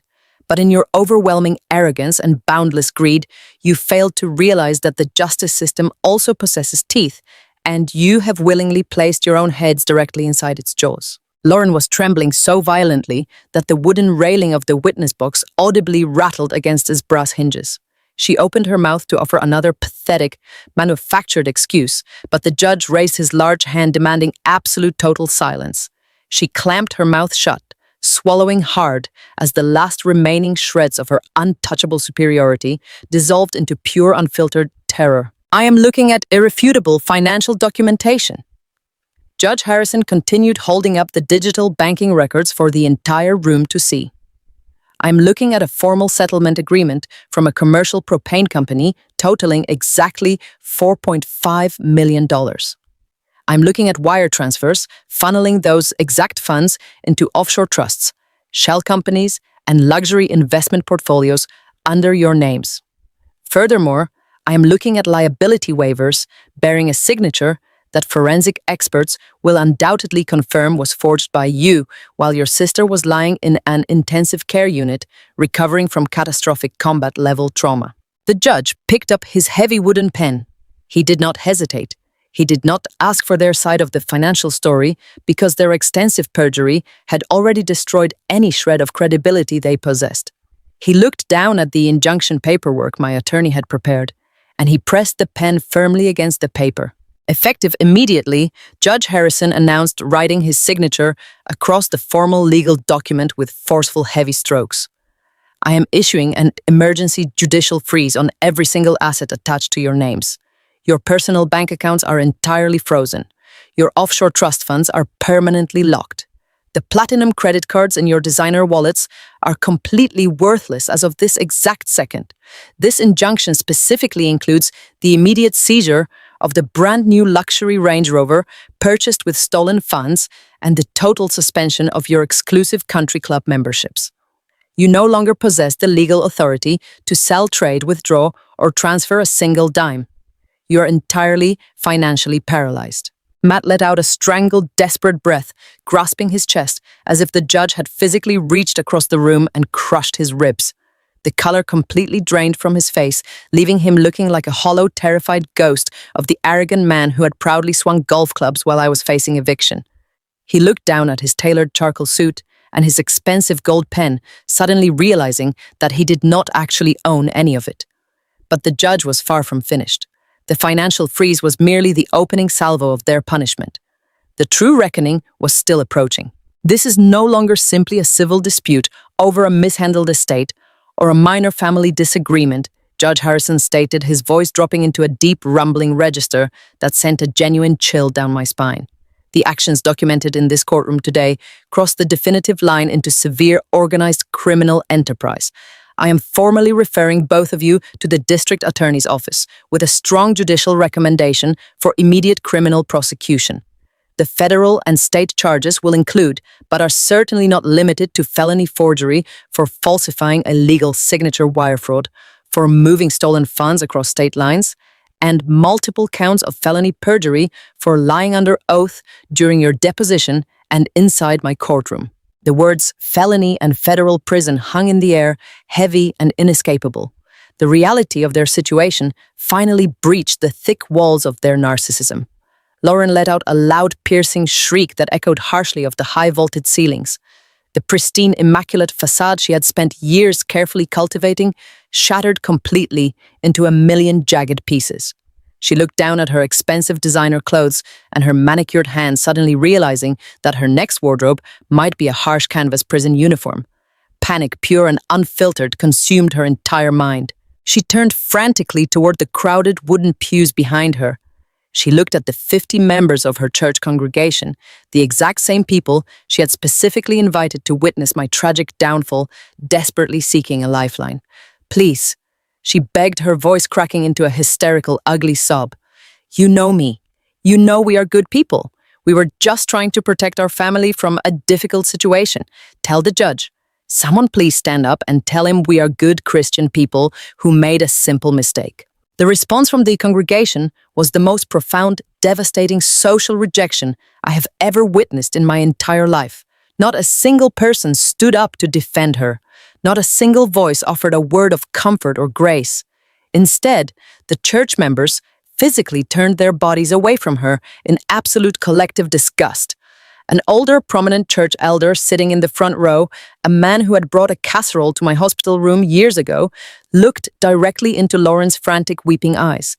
He slowly, deliberately shook his head in profound disappointment before looking down at his polished shoes, refusing to engage with her ever again. They had heard the heroic combat citation. They had seen the irrefutable forged documents.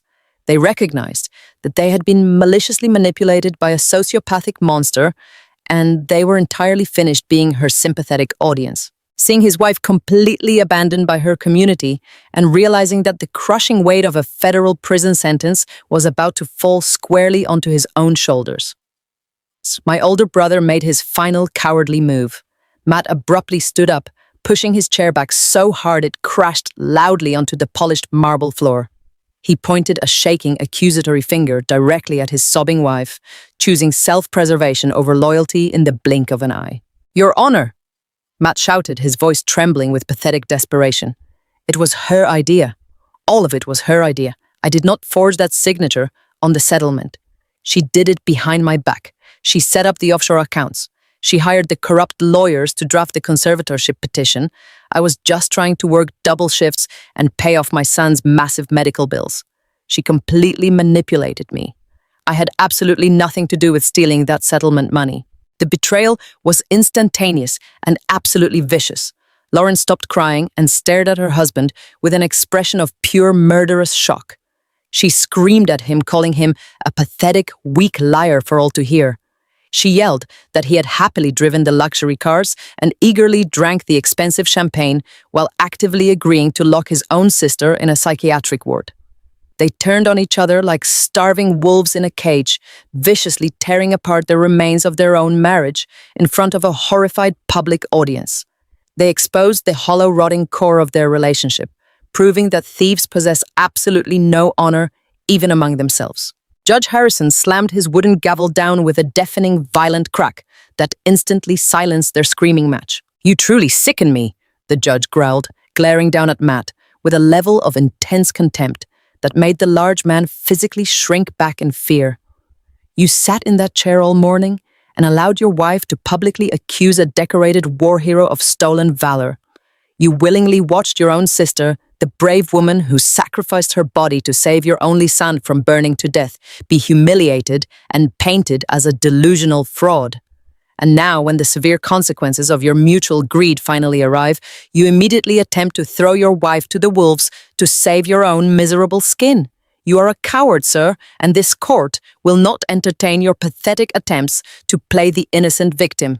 The judge turned his unwavering attention to the armed, uniformed bailiff standing near the heavy oak doors at the back of the room. "Bailiff," the judge commanded, his tone sharp and decisive, "I am holding Mrs. Turner in direct criminal contempt of court for her egregious ongoing perjury and her blatant malicious obstruction of justice. Take her into custody immediately." The heavy, rhythmic footfalls of the bailiff echoed loudly across the marble floor. He approached the wooden witness box, pulling a pair of heavy steel handcuffs from his leather utility belt. Lauren shrank back against the polished oak paneling, shaking her head in frantic, violent denial as the officer reached for her wrists. She looked directly at me, her eyes wide and desperate, silently pleading for mercy for a last-minute intervention from the gullible sister she had spent years treating like disposable garbage. I sat perfectly still, my posture rigid and unyielding, my face a mask of quiet, immovable stone. I had given them every ounce of my mercy and my money for an entire grueling year, and they had used it to buy country club memberships and insult my military service. The well of my compassion was entirely dry. The metallic ratcheting click of the handcuffs closing tightly around Lauren's wrists was the most satisfying sound I had ever experienced. It was the distinct, undeniable sound of absolute finality. She was pulled roughly from the wooden witness box, stumbling clumsily in her expensive high heels. Her designer pastel dress was wrinkled and stained with her own bitter tears. The bailiff marched her down the center aisle of the courtroom, leading her directly past the church congregation that had completely disowned her. She wept loudly, her head bowed in profound, inescapable humiliation, until the heavy oak doors finally closed behind her, shutting away her cries forever. Matt was left standing entirely alone at the defense table. He was completely bankrupt, legally paralyzed, and facing impending criminal indictment. He looked at me, his broad shoulders slumped, his eyes carrying the hollow, defeated realization that his comfortable, stolen luxury life was permanently over. He had gambled his entire future on my silence and my loyalty, and he had lost absolutely everything. But the final, most important piece of justice had absolutely nothing to do with stolen money or federal prison sentences. It had everything to do with the innocent, fragile child caught in the devastating crossfire of their sociopathic greed. Judge Harrison looked down at his extensive legal paperwork, smoothing the edges of a fresh state document with his large hands. "Mr. Turner," the judge said coldly, his voice devoid of any remaining sympathy. "Given the impending active criminal investigations, the total freeze of your financial assets, your proven history of fraud, and your wife's current incarceration, this court holds grave immediate concerns regarding your basic ability to provide a safe, stable living environment for your minor child." My heart hammered a frantic rhythm against my ribs. I sat forward, resting my hands firmly on the plaintiff table, waiting for the ruling that mattered far more than any financial settlement or courtroom victory. I thought about Tyler, the sweet, brave little boy who had taken his first painful steps in my cramped living room. I thought about the hours I had spent stretching his broken legs while his parents played golf and drank margaritas. Effective immediately, Judge Harrison ruled, bringing the heavy wooden gavel down for the final, absolute time. "I am placing emergency temporary physical and legal custody of your son Tyler with his aunt Abigail Turner. State Child Protective Services will be notified immediately to facilitate the safe transition of the child into her care." A massive, profound wave of emotional relief washed over my entire body. My reconstructed shoulder throbbed with a dull ache, but my soul felt infinitely lighter than it had in years. Matt did not argue the ruling. He did not shout or protest.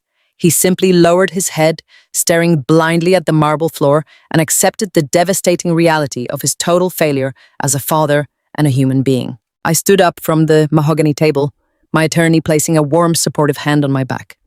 I had walked into that sterile suburban courthouse, expecting a brutal uphill battle just to maintain my basic freedom and my sanity.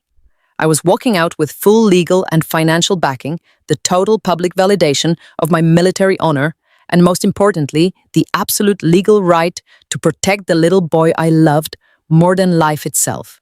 The $4.5 million would soon be rightfully returned to my control, meaning I finally possessed the vast resources necessary to secure the absolute best pediatric physical therapy, the most advanced medical care, and the brightest future Tyler could ever possibly need.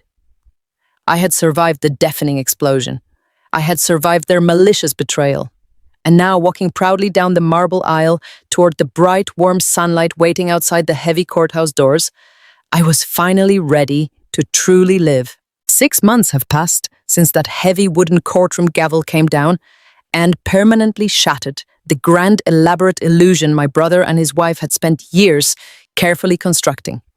The wheels of federal justice turn incredibly slowly, but when they finally catch traction, they grind forward with an absolute unforgiving certainty that cannot be bought or manipulated. Lauren did not get to go home to her luxury real estate or her expensive country club luncheons that afternoon. She was transported directly from the district courthouse in handcuffs to a federal holding facility. 2 months later, she stood in front of a federal judge wearing a standard-issue orange canvas jumpsuit, completely stripped of her designer pastel dresses, her expensive floral perfumes, and her manufactured suburban innocence.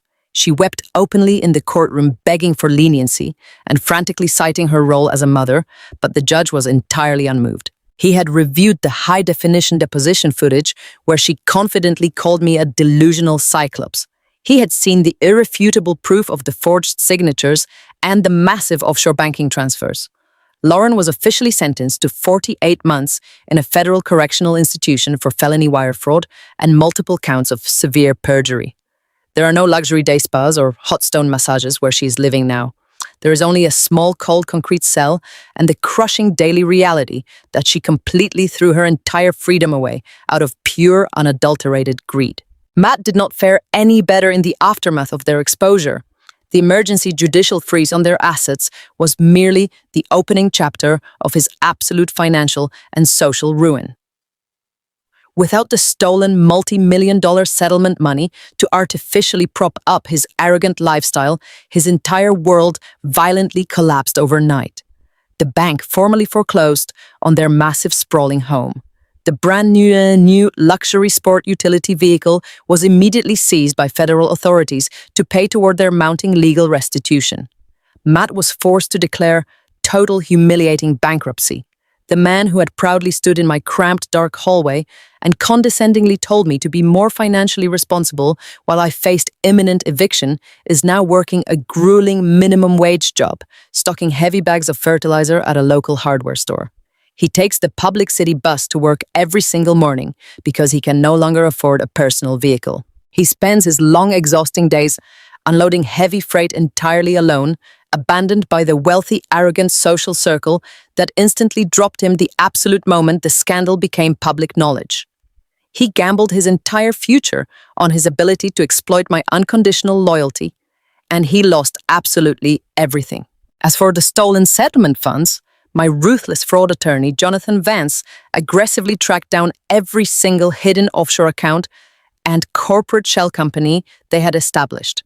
The civil court awarded me the full original $4.5 million, along with an additional substantial sum in punitive damages for the severe emotional distress and the intentional malicious forgery. The very first thing I did when the transferred funds securely cleared my bank account was hire a professional moving company. I packed up the few meager personal belongings I actually wanted to keep and permanently walked out of that dark, cramped apartment forever. I purchased a beautiful, single-story, accessible home in a quiet, highly secure neighborhood. It has wide-open hallways, large bay windows that let in massive amounts of natural sunlight, and a huge sprawling backyard completely surrounded by tall, mature oak trees. It is a home filled with warmth, safety, and absolute peace. But the most precious, beautiful part of my new life has absolutely nothing to do with the massive financial settlement or the legal victories. The absolute greatest victory of my entire life is Tyler. Because of the emergency custody order issued by the judge and the subsequent permanent placement granted by the state family court, Tyler lives with me full-time now.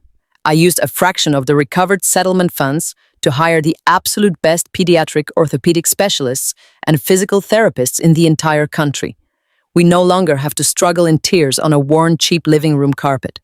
Today, Tyler has access to state-of-the-art aquatic therapy and custom-fitted, highly advanced articulated leg braces that allow him a range of smooth motion we once thought was completely impossible. Just yesterday afternoon, I was sitting on the wide wooden deck of my new backyard, holding a warm cup of coffee and simply watching him play.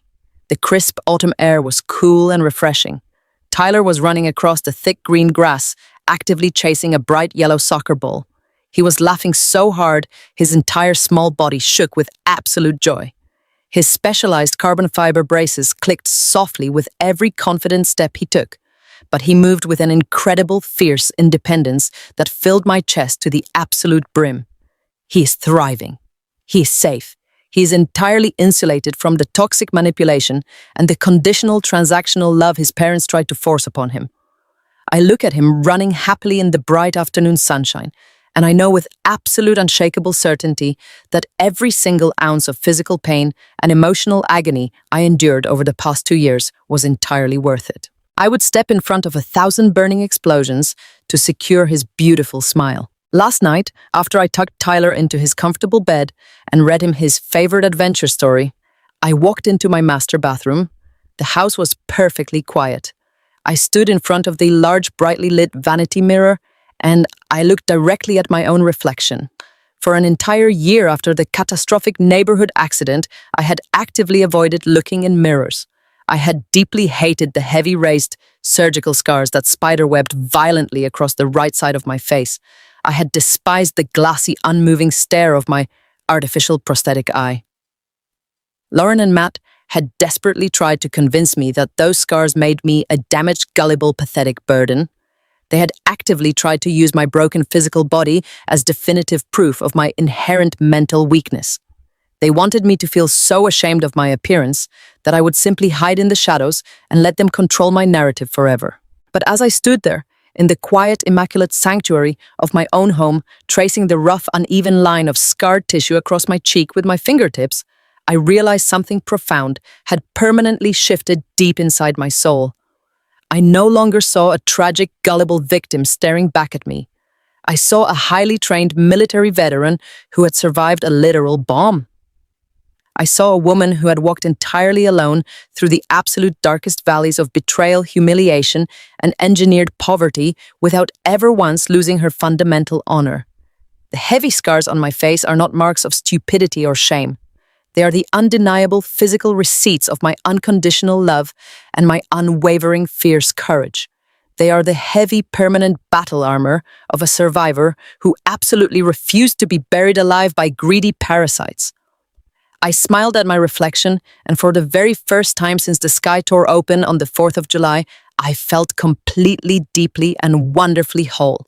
Through this entire agonizing ordeal, I have learned a profound and incredibly difficult truth about the complex nature of human relationships.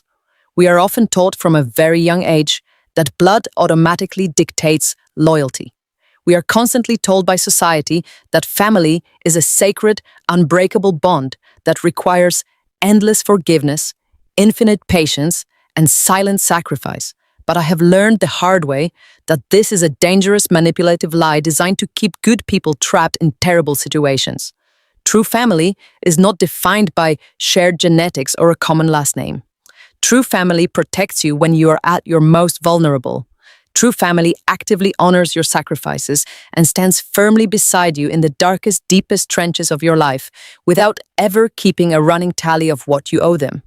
Parasites, on the other hand, simply share your bloodline so they can get close enough to feed comfortably on your silence. They aggressively drain your financial resources, your emotional energy, and your sanity, while demanding that you smile politely and thank them for the absolute privilege of being used. Never let anyone mistake your quiet sacrifice for weakness. Never allow the people who take constant advantage of your generous heart to convince you that you are small, stupid, or entirely dependent upon their conditional approval. Your compassion is a beautiful gift, not a blank check for their exploitation. If the people in your life only value you for what you can provide for them, it is completely acceptable to cut the funding and close the account. And most importantly, never be afraid to let the burning light of the absolute truth completely destroy the people who have comfortably built their luxury lives entirely on a foundation of malicious lies. Exposing a calculated lie is not an act of vindictive revenge. It is an act of necessary, profound self-preservation. You are not obligated to set yourself on fire simply to keep toxic people warm. When you finally find the courage to draw a hard line and stop protecting the people who actively hurt you, you will be absolutely amazed at how quickly your own life begins to beautifully and peacefully bloom.